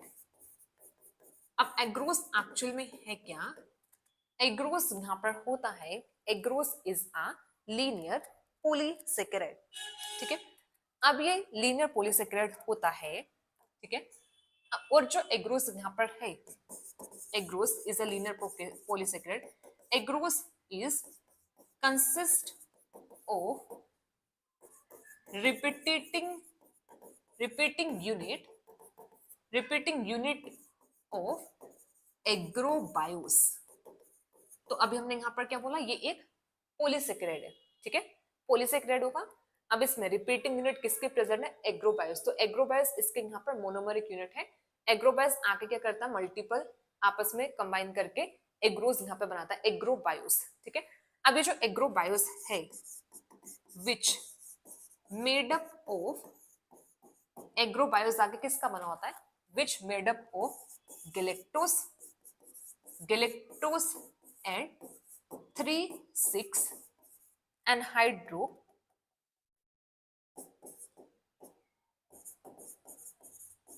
एनहाइड्रोगैलेक्टोस। अब आगे जो एग्रोबायोस है ये किससे कंसिस्ट होता है, ये कंसिस्ट होता है एग्रोबायोस, एग्रोबायोस आगे कंसिस्ट होता है गैलेक्टोस एंड 3,6 एनहाइड्रोगैलेक्टोस। ठीक है, तो क्या यहाँ पर होगा, एग्रोस एक पॉलीसेकेराइड, ध्यान रखना एग्जाम में क्वेश्चन बन जाता है कि एग्रोस क्या, एग्रोस एक पॉलीसेकेराइड है। एग्रोस किससे कंसिस्ट है, रिपीटिंग यूनिट है एग्रोबायोस के, यहाँ से क्वेश्चन बनने के चांसेस होते हैं। ठीक है, एग्रोस में रिपीटिंग यूनिट किसके प्रेजेंट है, एग्रोबायोस की। एग्रोबायोस आगे फर्दर किससे बना होता है, गैलेक्टोजन 3,6 एनहाइड्रोगैलेक्टोस से बना। ठीक है, अब ये जो एग्रोस है, एग्रोस एक्चुअल में होता क्या है, agarose is the component of एगार। एगार आप लोगों ने सुना होगा, जनरली लैब में भी क्या करते हैं, जब हम बैक्टीरिया को ग्रो करते हैं तो मीडियम को सोल्डिफाई करने के लिए अगार का यूज करते हैं, अगार अगार। ठीक है, जनरली जेलीज में भी, आइसक्रीम्स में भी अगार अगार का यूज होता है। ठीक है, तो ये एग्रोस एक्चुअल में है क्या, एग्रोस अगार का ही कंपोनेंट होता है। It is a component of agar which obtain from, agar किससे ऑब्टेन होते हैं आप लोगों ने पहले भी पढ़ा होगा, विच ऑब्टेन फ्रॉम सीवीड्स, सीवीड से ये ऑब्टेन होते हैं, seaweeds like gelidium and gracilaria. ठीक है, ये क्वेश्चन भी बन जाता है कि अगार अगार किससे ऑब्टेन होता है, जेलिडियम एंड ग्रेसिलेरिया। और एग्रोस यहाँ पर क्या है, इसी का एक आगे कंपोनेंट होता है। ठीक है, इसी का कंपोनेंट यहाँ पर होगा। और एग्रोस आगे बना किससे, एग्रोबायोस से। एग्रोबायोस आगे किससे बना है, गैलेक्टोस एनहाइड्रोगैलेक्टोस, थोड़ा सा कॉम्प्लेक्स है।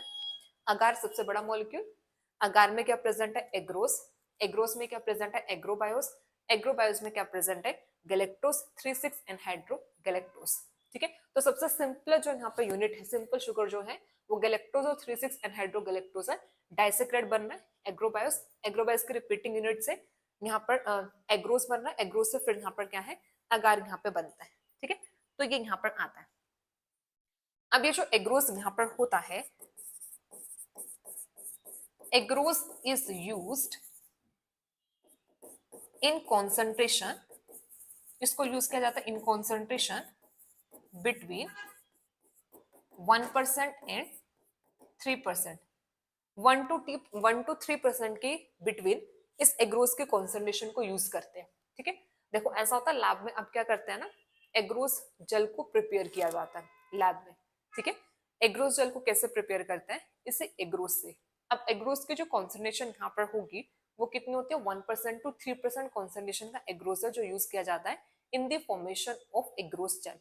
ठीक है, एग्रोस जल को बनाने के लिए एग्रोस के जो अमाउंट यूज करते हैं ये कितना होता है, 1 to 3% होता है। ठीक है, देखो कैसे करते हैं ना, बेसिकली ऐसा होता है, बफर सॉल्यूशन लेते हैं, ये जो एग्रोस होता है, एग्रोस को बफर सॉल्यूशन में ऐड किया जाता है।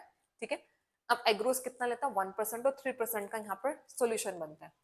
ठीक है, 1% और 3% का, तो यहाँ पर क्या करता है, बफर लिया, बफर में एग्रोस ऐड किया, फिर उसको हीट करते हैं, हीट करते जब तक वहां पे क्लियर सॉल्यूशन नहीं बन जाता।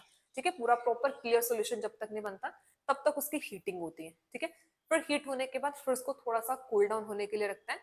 फिर नेक्स्ट क्या करता है, मतलब एकदम से भी नहीं, मतलब इतना ज्यादा भी कूल डाउन नहीं रख देते क्योंकि वो बहुत जल्दी सोल्डिफाई हो जाता है। ठीक है, तो जस्ट यहाँ पर क्या है, जब तक पूरा व्हाइट सॉल्यूशन यहाँ पे नहीं बन जाता, पूरा क्लियरली यहाँ पर नहीं हो जाता, क्योंकि फाइन पाउडर की फॉर्म में आता है जो एग्रोस होता है ना, बिल्कुल फाइन पाउडर की फॉर्म में होता है, तो उसको जस्ट बफर में ऐड करते हैं और उसको हीट करते हैं क्योंकि वो तभी मिक्स होता है, प्रॉपर एक क्लियर सॉल्यूशन यहाँ पे बनता है। फिर उसे क्या करता है, पोर कर देते हैं। ठीक है, पोर कर देता है, पोर करने के बाद फिर थोड़ी देर के लिए यहाँ पे लीव करते हैं, लीव करने के बाद फिर यहाँ पे जेल बन जाता है। ठीक है, जेल लाइक अपीयरेंस यहाँ पर आ जाते हैं, तो ऐसे एग्रोस जेल की फॉर्मेशन होती है। ठीक है, तो agarose gel 1 to 3% generally lab में जो है ना वो ऐसे बनाया जाता है, क्लियर सोल्यूशन बनेगा, फिर उसको ठंडा होने के लिए रख देते हैं, फिर वो एक रिजिड जेल यहाँ पे बन जाता है।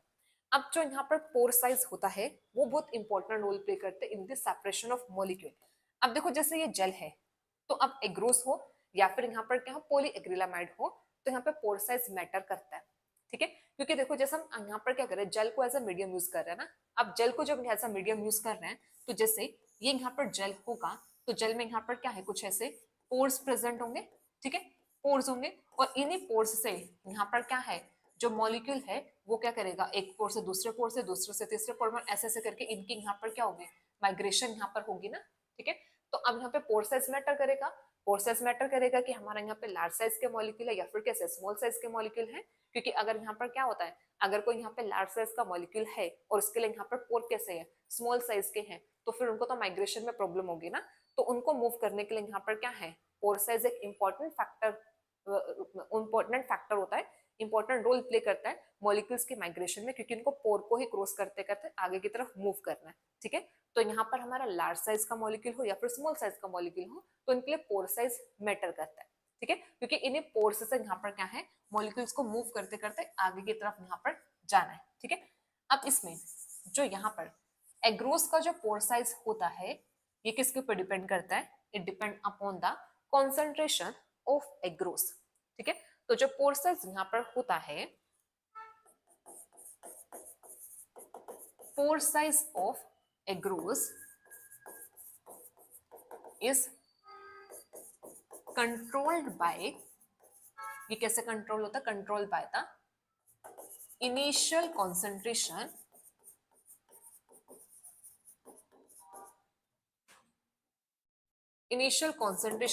ऑफ एग्रोस, कि एग्रोस में स्टार्टिंग में कितने कॉन्सेंट्रेशन यहाँ पे ली है, वो एक्चुअल में यहाँ पर क्या है, कंट्रोल करता है पोर साइज को, ठीक है।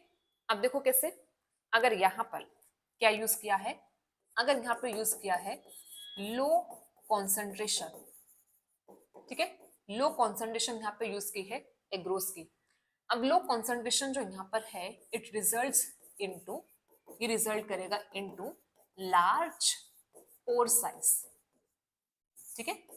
लार्ज पोर साइज यहाँ पे बनेंगे लो कॉन्सेंट्रेशन में, क्योंकि सिंपल सा है, कम कॉन्सेंट्रेशन होगी और बफर यहाँ पर है ज्यादा, मतलब बफर में बहुत कम अमाउंट का एग्रोस यहाँ पे यूज कर रहे हैं। तो अब जब ये सोल्डिफाई होगा, जब ये जल अपीयरेंस में होगा, तो एग्रोस के पार्टिकल दूर दूर होंगे। एग्रोस के पार्टिकल जब दूर दूर होंगे, क्योंकि वहां पर क्या है, लो कॉन्सेंट्रेशन में है, जब वो दूर होंगे तो वहां पे बड़े साइज का यहाँ पर क्या बनेंगे, पोर बनेंगे। ऐसे अगर यहाँ पर क्या करते हैं, यहाँ पर यूज करते हैं हाई कॉन्सेंट्रेशन। अब हाई कॉन्सेंट्रेशन होगी, मतलब ज्यादा अमाउंट में यहाँ पर क्या किया, एग्रोस को यूज किया, तो जब सोल्डिफाई होगा तो उसके पार्टिकल्स पास पास आएंगे, क्योंकि बहुत ज्यादा अमाउंट में होगा तो पार्टिकल्स पास पास रहेंगे, पास पास रहेंगे तो यहाँ पर क्या हो जाएगा, जो पोर साइज है वो स्मॉल हो जाएगा, ठीक है। It results into small pour size. तो ऐसे करके ना कॉन्सेंट्रेशन जो है वो मॉलिक्यूल टू मॉलिक्यूल वेरी करती है, कि लार्ज पोर साइज होगा या स्मॉल पोर साइज, हमारी रिक्वायरमेंट क्या है, तो उसी के बेसिस पे लो और यहाँ पर क्या करते हैं ना, हाई कॉन्सेंट्रेशन के एग्रोस को यहाँ पर क्या है, लिया जाता है, ठीक है। तो ध्यान रखना ये इंपॉर्टेंट है, अगर लो कॉन्सेंट्रेशन है तो पोर साइज यहाँ पर कैसा होगा, लार्ज होगा। अगर यहाँ पे हाई कॉन्सेंट्रेशन है तो पोर साइज यहाँ पे कैसा होगा, स्मॉल होगा। सिंपल सा कॉन्सेप्ट है, जब थोड़ी सी अमाउंट होगी, जब वो सोल्डिफाई होगा तो पार्टिकल दूर दूर, तो पोर साइज बड़ा हो गया। लेकिन जब यहाँ पे हाई अमाउंट होगी, कॉन्सेंट्रेशन होगा, तो पार्टिकल पास पास सोल्डिफाई होने के बाद यहाँ पे स्मॉल साइज का पोर बनेगा, ठीक है। तो ये पोर साइज डिपेंड करता है कॉन्सेंट्रेशन पे। अब ये जो एग्रोस होता है, एग्रोस जेल को,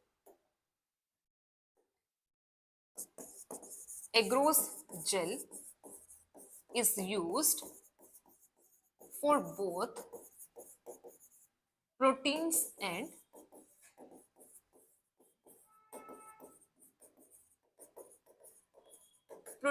न्यूक्लिक एसिड, दोनों के लिए करते हैं। एग्रोस जेल का जो यूज होता है प्रोटीन एंड न्यूक्लिक एसिड दोनों के लिए होता है, बट इंपॉर्टेंटली उसको न्यूक्लिक एसिड के लिए यूज किया जाता है। बट इसका जो यहाँ पर आता है, most commonly used for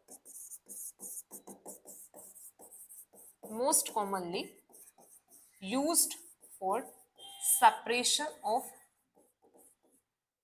molecule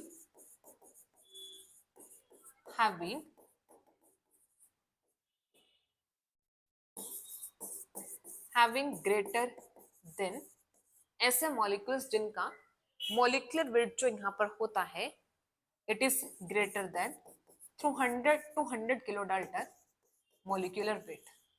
but वैसे तो इसको प्रोटीन और डीएनए आरएनए दोनों के लिए यूज करते हैं एग्रोस को, बट स्टिल इसका जो मोस्ट कॉमनली यूज होता है for the separation of molecules having greater than 200 kilo Dalton molecular weight, जिनका मोलिकुलर वेट यहाँ पर कैसा 200 किलो डाल्टन से ज्यादा होता है, उनके लिए मोस्ट कॉमनली क्या है ये यूज किया जाता है। ठीक है, अब एक जो यहाँ पे एग्रोस जेल है इसकी होती है advantage, it has a advantage. अब एडवांटेज क्या है, एग्रोस के होती है लो मेल्टिंग टेम्परेचर। एग्रोस का मेल्टिंग टेम्परेचर लो होता है, ये कितना आता है, ये आता है 65 डिग्री सेंटीग्रेड, इतना मेल्टिंग टेम्परेचर है। तो हम क्या कर सकते हैं ना, जैसे जो जल है, जल को फिर रीलिक्विफाई कर सकते हैं, मतलब जल को मेल्ट करो 65 डिग्री का टेम्परेचर दो, तो वापस से जो जल है वो अपनी लिक्विड स्टेट में आ जाएगा, तो इसे रीलिक्विफाई किया जा सकता है।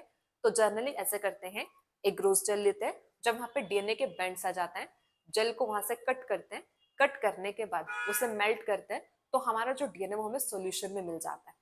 ठीक है, तो जो एग्रोस जल यहाँ पर होता है, एग्रोस जल का यहाँ पर इसकी एक एडवांटेज होती है कि इसका लो मेल्टिंग टेम्परेचर है, तो इससे यहाँ पर क्या इसको रिलिक्विफाई कर सकते हैं इनटू लिक्विड। ठीक है, तो ये हमारा यहाँ पर आता है एग्रोस के बारे में। ठीक है, ये जो यहाँ पर है ये सब हमारा यहाँ पर होगा एग्रोस के बारे में। यहाँ पर आता है एग्रोस जल, याद रखना लीनियर पॉलीसेकेराइड है, एग्रोबायोस का ध्यान रखना। ठीक है, इसमें यहाँ पर ये एग्रोबायोस की रिपीटिंग यूनिट होती है, गैलेक्टोज 36 एनहाइड्रोगैलेक्टोज इंपॉर्टेंट है। ठीक है, कॉन्सेंट्रेशन कितनी 1 to 3% की कॉन्सेंट्रेशन इसमें यहाँ पर यूज किया जाता है। पोर साइज का ध्यान रखना, लो कॉन्सेंट्रेशन हाई कॉन्सेंट्रेशन। ठीक है, और इसके यहाँ पर एडवांटेज क्या है कि इसका लो मेल्टिंग टेम्परेचर होता है। तो ये हमारा यहाँ पर आता है एग्रोस जेल। ठीक है, ये यहाँ पर दिया है एग्रोबायोस है, रिपीटिंग यूनिट ऑफ एग्रोस है, जस्ट रेफरेंस के लिए है, आप लोगों को स्ट्रक्चर नहीं करना है। ये जस्ट ये बताया कि एग्रोस जैसे एग्रोबायोस है, एग्रोबायोस की रिपीटिंग यूनिट्स यहाँ पे प्रेजेंट होते हैं, कुछ ऐसा स्ट्रक्चर ये होता है। ठीक है, स्ट्रक्चर याद नहीं करना, जस्ट एक रेफरेंस के लिए यहाँ पर एक पिक्चर ऐड की है, बट ऐसा आपको याद नहीं करना। तो हमारा यहाँ पर फर्स्ट क्लियर है।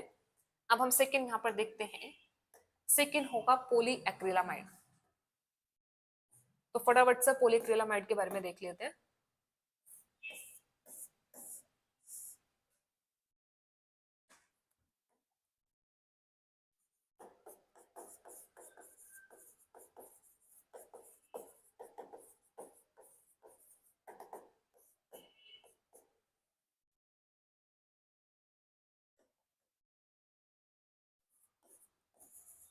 पॉलीएक्रिलामाइड जेल, अब देखो जो पॉलीएक्रिलामाइड जेल होता है, अब ये आता है, it is polymer of acrylamide.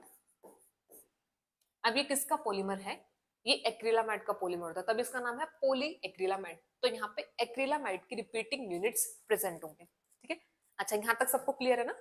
इलेक्ट्रोफोर्सेस वाला पार्ट स्टार्टिंग में हमने किया, फिर हमने टाइप्स वाला किया, टाइप के बाद अब हम जेल इलेक्ट्रोफोर्सेस की तरफ आगे मूव कर रहे हैं। जेल इलेक्ट्रोफोर्सेस में हम यहाँ पे जो सपोर्टिंग मीडिया यूज होता है जेल, जेल को यहाँ पे देख रहे हैं, जेल यहाँ पे कौन सा, एक यहाँ पे एग्रोस और एक पॉलीएक्रिलामाइड। तो हमने एग्रोस के बारे में देख लिया कि क्या क्या प्रॉपर्टीज होती हैं, फिर अभी हम पॉलीएक्रिलामाइड के बारे में देख रहे हैं। ठीक है, अच्छा एक चीज और यहाँ पर ना, जो एग्रोस के जो इलेक्ट्रोफोर्सेस होती है ना, एग्रोस जेल का यूज करके जो इलेक्ट्रोफोर्सेस होता है इसे बोला जाता है एज। तो एज यहाँ पर क्या है, as is the agarose gel electrophoresis. ठीक है, ये है यहाँ पर एग्रोस जेल इलेक्ट्रोफोरेसिस, तो इसे एज के नाम से जनरली पढ़ते हैं। तो ऐसे जेल इलेक्ट्रोफोरेसिस में भी एज और एक पॉलीएक्रिलामाइड वाला पेज होता है, एज एंड पेज, तो ये एज है एग्रोस जेल इलेक्ट्रोफोरेसिस एज। ठीक है, ऐसे यहाँ पर जो नेक्स्ट होगा, अब हम यहाँ पर हम पॉलीएक्रिलामाइड जेल को यहाँ पर करेंगे ना, तो यहाँ पर ये रेफर किया जाता है पेज। तो पेज यहाँ पर होता है पॉलीएक्रिलामाइड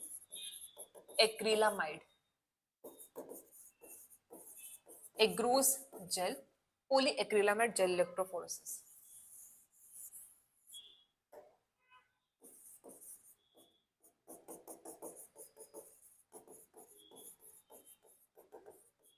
पॉलीएक्रिलामाइड जेल इलेक्ट्रोफोरेसिस। ठीक है, तो यहाँ पर ये बनता है पॉलीमर यहाँ पर प्रेजेंट होगा एक्रिलामाइड। अब देखो इसमें और क्या होता है, इसमें यहाँ पर होती है cross linking, cross linking between acrylamide, जो इसकी एक्रिलामाइड यूनिट्स हैं इनके बीच में क्रॉस लिंकिंग होती है। ठीक है, इससे पहले जो हमारा एग्रोस था, एग्रोस में क्रॉस लिंकिंग नहीं थी, वहां पे ऐसा नहीं था कि एग्रो बेस्ड जो यूनिट है वो आपस में क्रॉस लिंक्ड होती है। इसमें जो यहाँ पर एक्रिलोमाइड यूनिट्स होती हैं, एक्रिलोमाइड जो यूनिट है ये आपस में क्रॉस लिंक होती है। ठीक है, तो इनके बीच में यहाँ पर क्या है, क्रॉस लिंकिंग यहाँ पर होगी एक्रिलामाइड में। ठीक है, अब क्रॉस लिंकिंग जो यहाँ पर होती है ये ऐसे होगा, क्रॉस लिंक्ड पोली एक्रिलामाइड। ठीक है, अब ये जो क्रॉस लिंक पोली एक्रिलामाइड जो यहाँ पर होता है ये फॉर्म्ड होते हैं, cross link poly acrylamide gels are formed by, इनकी फॉर्मेशन होती है by the polymerization, polymerization of acrylamide monomers. मतलब ये जो जेल है ये कैसे यहाँ पर बनते हैं, क्रॉस लिंक पोली एक्रिलामाइड जो जेल्स होते हैं ये कैसे बनते हैं, by the polymerization of acrylamide monomers. और ये जो क्रॉस लिंकिंग पोलीमराइजेशन होती है it is in presence of small amount of NN bis acrylamide। इसका जो यहाँ पे पोलिमराइजेशन है it is in the presence of NN bis acrylamide, NN methylene.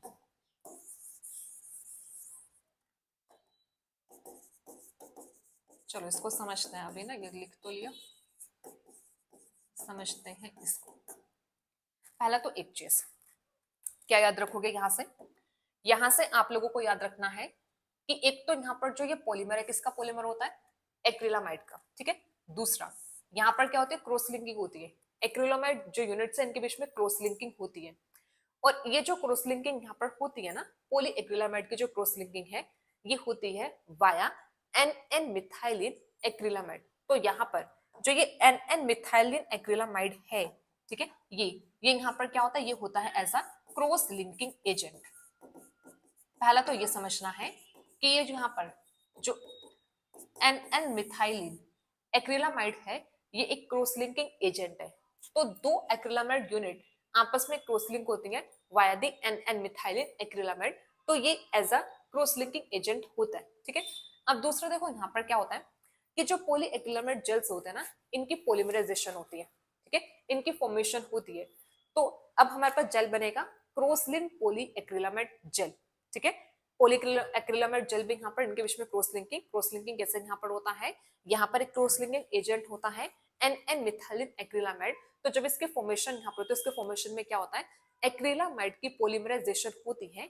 Acrylamide जो यहाँ पे पोलीमराइज करते हैं वो कैसे, in the presence of NN methylene acrylamide, इसकी प्रेजेंस में इनके यहाँ पर क्या होता है पोलीमराइजेशन, क्योंकि ये जो यहाँ पर NN मिथाइलिन एक्रिलामाइड होता है ये as a cross linking agent होता है, जो दो एक्रिलामाइड यूनिट जो होती है इनके बीच में क्रॉस लिंकिंग का काम करता है। ठीक है, तो NN मिथाइलिन एक्रिलामाइड। अच्छा, ये NN मिथाइलिन एक्रिलामाइड जो यहाँ पर है ना ये भी यहाँ पर होता है NN मिथाइलिन बिस एक्रिलामाइड, दो एक्रिलामाइड यूनिट होते हैं। ठीक है, ये यहाँ पर होगा NN मिथाइलिन बिस एक्रिलामाइड, बिस एक्रिलामाइड आप इसके नाम से समझ सकते हो। मिथाइलिन बिस एक्रिलामाइड का मतलब होता है दो एक्रिलामाइड यूनिट आपस में क्रॉस लिंक है बाय द मिथाइलिन, तो इसे मिथाइलिन बिस एक्रिलामाइड बोलता है। बिस मतलब यहाँ पे टू एक्रिलामाइड के यूनिट्स होती हैं। ठीक है, अच्छा थोड़ा समझ में आ रहा है कि नहीं आ रहा, देखो ऐसे समझो, ऐसे समझना कि जैसे ये एक एक्रिलामाइड, ये एक एक्रिलामाइड, ठीक है, ये दो एक्रिलामाइड है। ठीक है, ये दो, और ये आपस में लिंक करते हैं। लिंक के लिए यहाँ पर क्या आता है, यहाँ पर ये आते हैं, ये है methylene bis acrylamide, cross linking agent आता है। पोली एक्रिलामाइड जेल की पोलीमराइजेशन होती है, जैसे इसको यहाँ पर क्या करते हैं ना बफर में मिक्स करते हैं तो ये क्रॉस लिंकिंग फॉर्म में आता है। ठीक है, इसकी पोलीमराइजेशन होती है। तो पोलीमराइजेशन में जो यहाँ पर आते हैं एक्रिलामाइड यूनिट्स मोनोमेरिक फॉर्म से पॉलीमर फॉर्म में कन्वर्ट होते हैं और यहाँ पर किसके प्रेजेंस में एनएल मिथाइलिन बिस एक्रिलामाइड की फॉर्म में जो as a cross linking agent काम करता है। आपको जो यहाँ से ध्यान रखना है वो ये, इसके मोनोमेरिक यूनिट एक्रिलामाइड है। सेकेंड, क्रॉस लिंकिंग एजेंट के लिए जो यहाँ पर आता है वो है एनएल मिथाइलिन बिस एक्रिलामाइड, ये यहाँ पे क्रॉस लिंकिंग एजेंट होता है। ठीक है, ऐसा कुछ स्ट्रक्चर होता है। तो देखो जैसे यहाँ पर ये है एक्रिलामाइड, एक्रिलामाइड का फॉर्मूला याद नहीं करना है। यहाँ पर ये है मिथाइलिन बिस एक्रिलामाइड, ये भी याद नहीं करना है फॉर्मूला, जस्ट आपको नाम याद करना है। इसका पॉलीमर बनेगा और वो एन मिथाइलिन जो एक्रिलामाइड है ये ऐसा यहाँ पर यूज होता है क्रॉस लिंकिंग एजेंट। ठीक है, ये यहाँ पर एक क्रॉस लिंकिंग एजेंट है। तो जब इसके पॉलीमराइजेशन होती है ना तो इसके बाद कुछ ऐसा यहाँ पर जेल बनता है, थोड़ा कॉम्प्लेक्स होता है ये ना, एग्रो से ज्यादा कॉम्प्लेक्स है। तो यहाँ पर बनता है formation of polyacrylamide gel from the acrylamide और यहाँ पर एन मिथाइलिन बिस एक्रिलामाइड। तो ये जो यूनिट है यहाँ पे एक्रिलामाइड की रिपीटिंग यूनिट्स है, ये एक्रिलामाइड है, इसकी रिपीटिंग यूनिट अभी देखो ये यहाँ पर क्रॉस लिंकिंग है। ठीक है, ये यहाँ पर क्रॉस लिंकिंग है, ये क्रॉस लिंकिंग यहाँ पर होती है जो प्रेजेंट होती है इन दी एक्रिलामाइड जेल, पॉलीएक्रिलामाइड जेल में ना यहाँ पे क्रॉस लिंकिंग प्रेजेंट होती है। सो ये यहाँ पर होगा क्रॉस लिंकिंग। ठीक है, ये क्रॉस लिंक है, क्रॉस लिंक यहाँ पर है। ठीक है, अब सेकेंड चीज देखो, यहाँ पर लिखा है free radical catalyst. Free radical catalyst यहाँ पर होता है इनकी जो पॉलीमराइजेशन होती है, इनके जो पॉलीमराइजेशन एक फ्री रेडिकल कैटलिस्ट मैकेनिज्म होता है। तो जिस मैकेनिज्म से पॉलीमराइजेशन होती है पॉली एक्रिलामाइड की, वो यहाँ पर क्या है, वो होता है यहाँ पर फ्री रेडिकल मैकेनिज्म। ठीक है, तो ध्यान रखना है कि यहाँ पर जो पॉलीमराइजेशन होगा वो किसके थ्रू यहाँ पर होता है, फ्री रेडिकल मैकेनिज्म से। ठीक है, तो अब देखो ये याद कर लेना, ठीक है, थोड़ा सा कि यहाँ पर क्या होगा, इसमें जो इनकी पॉलीमराइजेशन है, polymerization is an example of free radical catalysis. ये किसका एग्जांपल है, ये फ्री रेडिकल कैटालिसिस का एग्जांपल होता है। ठीक है, इसका जो मैकेनिज्म होता है। अब इसमें जो आपको ध्यान रखना है पॉलीमराइजेशन में, पॉलीमराइजेशन में ये ध्यान रखना है कि जब हम जो पॉलीएक्रिलामाइड की जो पॉलीमराइजेशन होती है तो इसके लिए एक कैटलिस्ट होता है और एक इनिशिएटर मॉलिक्यूल यहाँ पर आता है। ठीक है, इनिशिएटर मॉलिक्यूल देखो ऐसे समझो, जैसे हम नॉर्मली प्राइमर करते हैं, प्राइमर होता है ना, अब डीएनए के सिंथेसिस कैसे होता है, प्राइमर चाहिए होता है तब जाके डीएनए सिंथेसाइज होता है, मतलब एक इनिशिएटर चाहिए तब जाके क्या होगा, पॉलीमराइजेशन होगी। डीएनए में ऐसा होता है। सेम इस जेल में भी यहाँ पर एक इनिशिएटर मॉलिक्यूल चाहिए होता है। उस इनिशिएटर मॉलिक्यूल के बाद फिर यहाँ पर क्या है, जो एक्रिलामाइड जेल है वो पॉलीमर यहाँ पर बनाता है, फिर उसके यहाँ पे पॉलीमराइजेशन यहाँ पर होती है। तो यहाँ पर एक इनिशिएटर मॉलिक्यूल आता है, इनिशिएटर मॉलिक्यूल हेल्प करता है यहाँ पर पॉलीमराइजेशन में। ठीक है, तो जो फ्री रेडिकल कैटलिसिस यहाँ पर होगा, ठीक है, इसमें यहाँ पर क्या करते हैं, इसकी जो इनिशिएशन यहाँ पर होती है, अब ये जो पॉलीमराइजेशन है, polymerization it is initiated by the addition of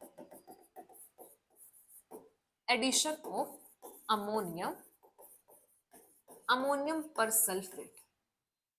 ठीक है, ये आता है ammonium persulphate. Ammonium persulphate is APS से याद रखना, अमोनियम पर सल्फेट ये यहाँ पर क्या है, ये होता है इनिशिएटर। तो पॉलीएक्रिलामाइड जेल की इनिशिएशन में जो रोल प्ले करेगा वो आता है APS। ठीक है, अमोनियम पर सल्फेट यहाँ पर होता है। और दूसरा जो यहाँ पर यूज किया जाता है, सेकेंड जो यहाँ पर यूज करता है, एक तो अमोनियम पर सल्फेट है, सेकेंड जो यहाँ पर यूज करता है वो आता है टीम्ड। आप लोगों में किसी ने की भी होगी, ठीक है, करते हैं तो टीम्ड बफर का यूज करते हैं। ठीक है, टीम्ड यहाँ पर यूज करते हो, तो टीम्ड यहाँ पर क्या है, ये ऐसा कैटलिस्ट होता है, कैटलिस्ट की तरह काम करता है जो टीम्ड है। ठीक है, अब ये जो टीम्ड है ये यहाँ पर होता है टेट्रामिथाइलिन डाइअमीन। This is टेट्रामिथाइलिन डाइअमीन। ठीक है, टीम्ड यहाँ पे टेट्रामिथाइलिन डाइअमीन होता है। ठीक है, ये एज अ कैटलिस्ट होता है। कैटलिस्ट में ये क्या करता है ना, ये कैटलिसिस करता है, डिकम्पोजिशन करता है अमोनियम परसल्फेट की। इसका काम क्या है? इसका काम होता है डिकम्पोजिशन, डिकम्पोजिशन ऑफ अमोनियम परसल्फेट। ये डिकम्पोजिशन करता है, डिकम्पोजिशन ऑफ अमोनियम परसल्फेट। इसके डिकम्पोजिशन करता है अमोनियम परसल्फेट की, जिससे फिर आगे यहाँ पर क्या बनते हैं? फ्री रेडिकल बनते हैं, टू गिव फ्री रेडिकल। ठीक है, फ्री रेडिकल बनाने के लिए यहाँ पर क्या होता है? डिकम्पोजिशन होता है अमोनियम परसल्फेट की बाय टिम्ड। टिम्ड यहाँ पर रोल प्ले करता है। देखो क्या है, कैसे ध्यान रखोगे, थोड़ा सा कॉम्प्लेक्स हो रहा है पता है मुझे, बट स्टिल आपको थोड़ा सा ध्यान रखना है, क्योंकि कुछ ना ऐसे रिलेटेड से क्वेश्चन बन जाता है ना, तो हमें थोड़ा पढ़ना भी है इनके बारे में। तो जो पॉलीएक्रिलामाइड यहाँ पर होगा, कैसे ध्यान रखोगे? पॉलीएक्रिलामाइड, पहला तो पॉलीएक्रिलामाइड से ध्यान रखना, पॉलीमर है किसका? एक्रिलामाइड का पॉलीमर होता है। ठीक है, ये ध्यान रखना। सेकेंड यहाँ पर क्या है? पॉलीएक्रिलामाइड जो जेल्स होते हैं they are cross linked gels. ये कैसे जेल हैं? क्रॉस लिंक्ड जेल होते हैं, मतलब यहाँ पर जो एक्रिलामाइड होती है इनके बीच में होती है क्रॉस लिंकिंग। इंपॉर्टेंट है, एग्रोस में क्रॉस लिंकिंग नहीं थी, पॉलीएक्रिलामाइड में क्या होती है? क्रॉस लिंकिंग होती है। ठीक है, फिर उसके बाद क्या याद रखोगे कि यहाँ पर जो क्रॉस लिंकिंग होती है तो एक एजेंट आता है which is cross linking agent, जो क्या करता है? क्रॉस लिंकिंग करवाता है, और वो एजेंट का नाम क्या है? N N methylene bis acrylamide, N N prime methylene bis acrylamide, जो as a cross linking agent होता है, जो दो पॉली एक्रिलामाइड, जो दो एक्रिलामाइड होंगे उनको आपस में क्रॉस लिंक करने का काम करता है। ठीक है, एक तो यहाँ से ये ध्यान रखना। फिर सेकंड क्या ध्यान रखोगे कि ये जो पॉलीमराइजेशन है, पॉलीमराइजेशन यहाँ पर क्या होता है? ये एक फ्री रेडिकल कैटालिसिस का एग्जांपल होता है। फ्री रेडिकल कैटालिसिस में ऐसा होता है कि जो फ्री रेडिकल्स होते हैं वो अटैक करते हैं और आगे फिर पॉलीमराइजेशन करते हैं। और इस फ्री रेडिकल कैटालिसिस में एक इनिशिएटर मॉलिक्यूल की जरूरत होती है, मतलब एक फ्री रेडिकल की पहले यहाँ पे जरूरत होगी। वो यहाँ पर क्या है? अमोनियम परसल्फेट होता है। अमोनियम परसल्फेट एक इनिशिएटर मॉलिक्यूल होता है जिसकी डिकम्पोजिशन कौन करता है? टिम्ड डिकम्पोजिशन करता है। टिम्ड क्या करता है? इसको फ्री रेडिकल फॉर्म में कन्वर्ट करता है, फिर ये फ्री रेडिकल आगे क्या करता है? एक्रिलामाइड पर अटैक करता है और आगे फर्दर क्या करता है? पॉलीमराइजेशन करते हैं। तो ऐसे इनकी पॉलीमराइजेशन होती है। तो polymerization is initiated by the ammonium persulfate, और इसके डिकम्पोजिशन यहाँ पर कौन करता है? टिम्ड बफर होता है। जनरली ये जो जेल होता है, मतलब इसकी प्रिपरेशन जो हम करते हैं ना पॉलीक्रिलामाइड की, हम इसकी प्रिपरेशन करते हैं टिम्ड बफर में। तो ये यहाँ पर क्या करता है? डिकम्पोजिशन करता है अमोनियम परसल्फेट की। तो देखो ये ऐसा यहाँ पर होता है, आप इसको ऐसा समझो कि जैसे ये यहाँ पर आर, ये एक फ्री रेडिकल है। ठीक है, ये यहाँ पर क्या है? ये एक फ्री रेडिकल है, और साथ में ये एम, एम यहाँ पर क्या है? ये है एक्रिलामाइड मोनोमर। ठीक है, एक्रिलामाइड मोनोमर ये होगा एम, ये मोनोमर है। तो ये यहाँ पर क्या करता है? अटैक करता है, तो इससे यहाँ पर क्या बना? आर एम बना। ठीक है, फिर अब ये जो आर एम है, अब ये यहाँ पर क्या हो गया? अब ये एक्टिव फ्री रेडिकल यहाँ पर हुआ। ठीक है, फिर ये क्या करेगा? दूसरे जो एक्रिलामाइड होगी, अब इस पे क्या करेगा? ये अटैक करेगा। ठीक है, फिर से ये मोनोमर से यहाँ पर क्या बनेगा? ये अब ये यहाँ पर आ गया। ठीक है, फिर ऐसे ही ये प्रोसेस ऐसे ही कंटिन्यू होगी। तो ये आर एम एम जो है, फिर से यहाँ पर ये एम इस पे अटैक करेगा, और ये क्या है? आर एम एम एम, और ये ऐसे प्रोसेस कंटिन्यू तो ये होता है पॉलीमराइजेशन, जिसे फ्री रेडिकल कैटालिसिस बोला जाता है, जो यहाँ पर किसकी होती है? पॉलीएक्रिलामाइड की। ठीक है, क्लियर ना सबको? पॉलीमराइजेशन, पॉलीमराइजेशन से जो यहाँ पर केमिकल्स यूज होते हैं ना, यहाँ से क्वेश्चन बन जाता है। ठीक है, अब ऐसे नेक्स्ट आता है कि जो यहाँ पर पॉलीएक्रिलामाइड होता है, इसकी जो कॉन्सेंट्रेशन है, इसको यूज किया जाता है, it is used in between 5% and 25% concentration. ठीक है, इसकी जो कॉन्सेंट्रेशन आती है क्या है? ये 5 to 25। इससे पहले जो हमने एग्रोस किया था, एग्रोस की जो कॉन्सेंट्रेशन थी हमने 1 to 3% किया था। ठीक है, इसके 5 to 25% कॉन्सेंट्रेशन यहाँ पर आती है। ठीक है, अब सेम यहाँ पर भी, यहाँ पर इसका जो पोर साइज होगा, पोर साइज किसके ऊपर डिपेंड करेगा? कॉन्सेंट्रेशन पर एंड द क्रॉस लिंकिंग। ठीक है, यहाँ पर जो पोर साइज है, पोर साइज यहाँ पे इसका यहाँ पे कैसे कंट्रोल होता है? कंट्रोल बाय द, यहाँ पर जो पोर साइज होगा, pore size is the, pore size is controlled by,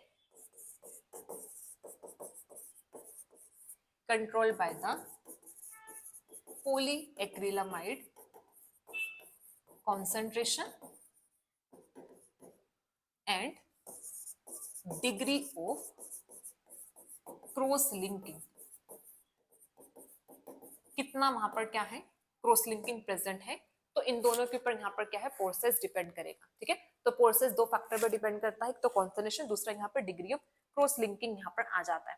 ठीक है, तो जैसे यहाँ पर अगर हम बात करें तो जैसे देखो सिंपल सा है, अब क्रॉस लिंकिंग ज्यादा होगी।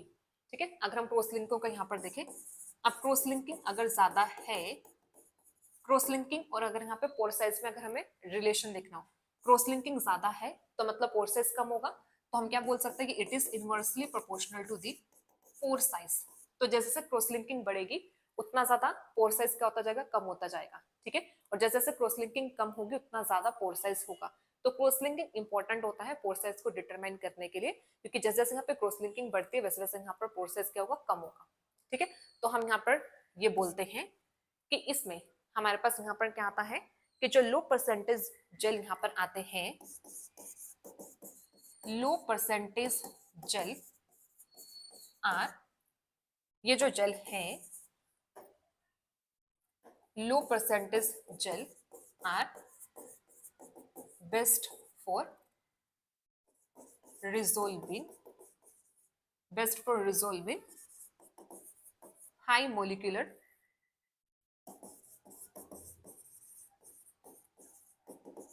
Size molecules, large molecular size molecule. ठीक है, तो जो लो परसेंटेज के जेल हैं वो यहाँ पर किसके लिए यूज होंगे, लार्ज मोलिकुलर साइज मॉलिक्यूल्स के लिए। सेम ऐसा यहाँ पर हो जाएगा, अगर यहाँ पर हाई परसेंटेज जेल्स हैं they are best for resolving low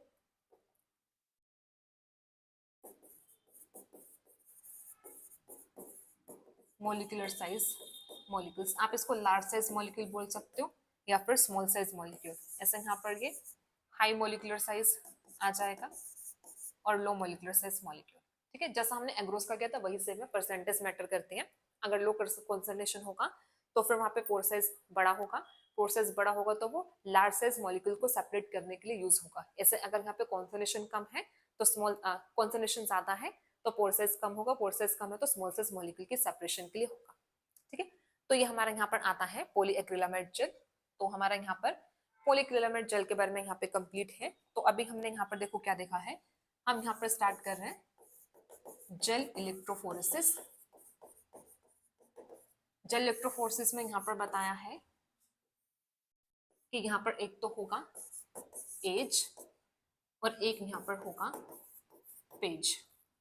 as में यहाँ पर यूज किया जाएगा एक ग्रोस जेल और पेज में यूज किया जाएगा polyacrylamide gel, AGE and PAGE. ठीक है, तो हमने एज एंड पेज में इन दोनों जेल्स के बारे में यहाँ पर देख लिया है। तो इसके बाद जो नेक्स्ट होगा, नेक्स्ट हम देखेंगे इलेक्ट्रोफोरेसिस ऑफ न्यूक्लिक एसिड। ठीक है, तो हमारा यहाँ पे जो इलेक्ट्रोफोरेसिस का बेसिक्स है वो यहाँ पे कंप्लीट होता है, टाइप यहाँ पे कंप्लीट है। टाइप के साथ हमने यहाँ पर जेल इलेक्ट्रोफोरेसिस में जो जेल यूज होता है उनके बारे में यहाँ पे देख लिया है। तो जो नेक्स्ट हमारा यहाँ पर होगा वो आ जाएगा इलेक्ट्रोफोरेसिस ऑफ न्यूक्लिक एसिड। तो आज के लेक्चर में इतना ही। सो नेक्स्ट लेक्चर में हम न्यू टॉपिक यहाँ पे स्टार्ट करेंगे। So thank you so much everyone.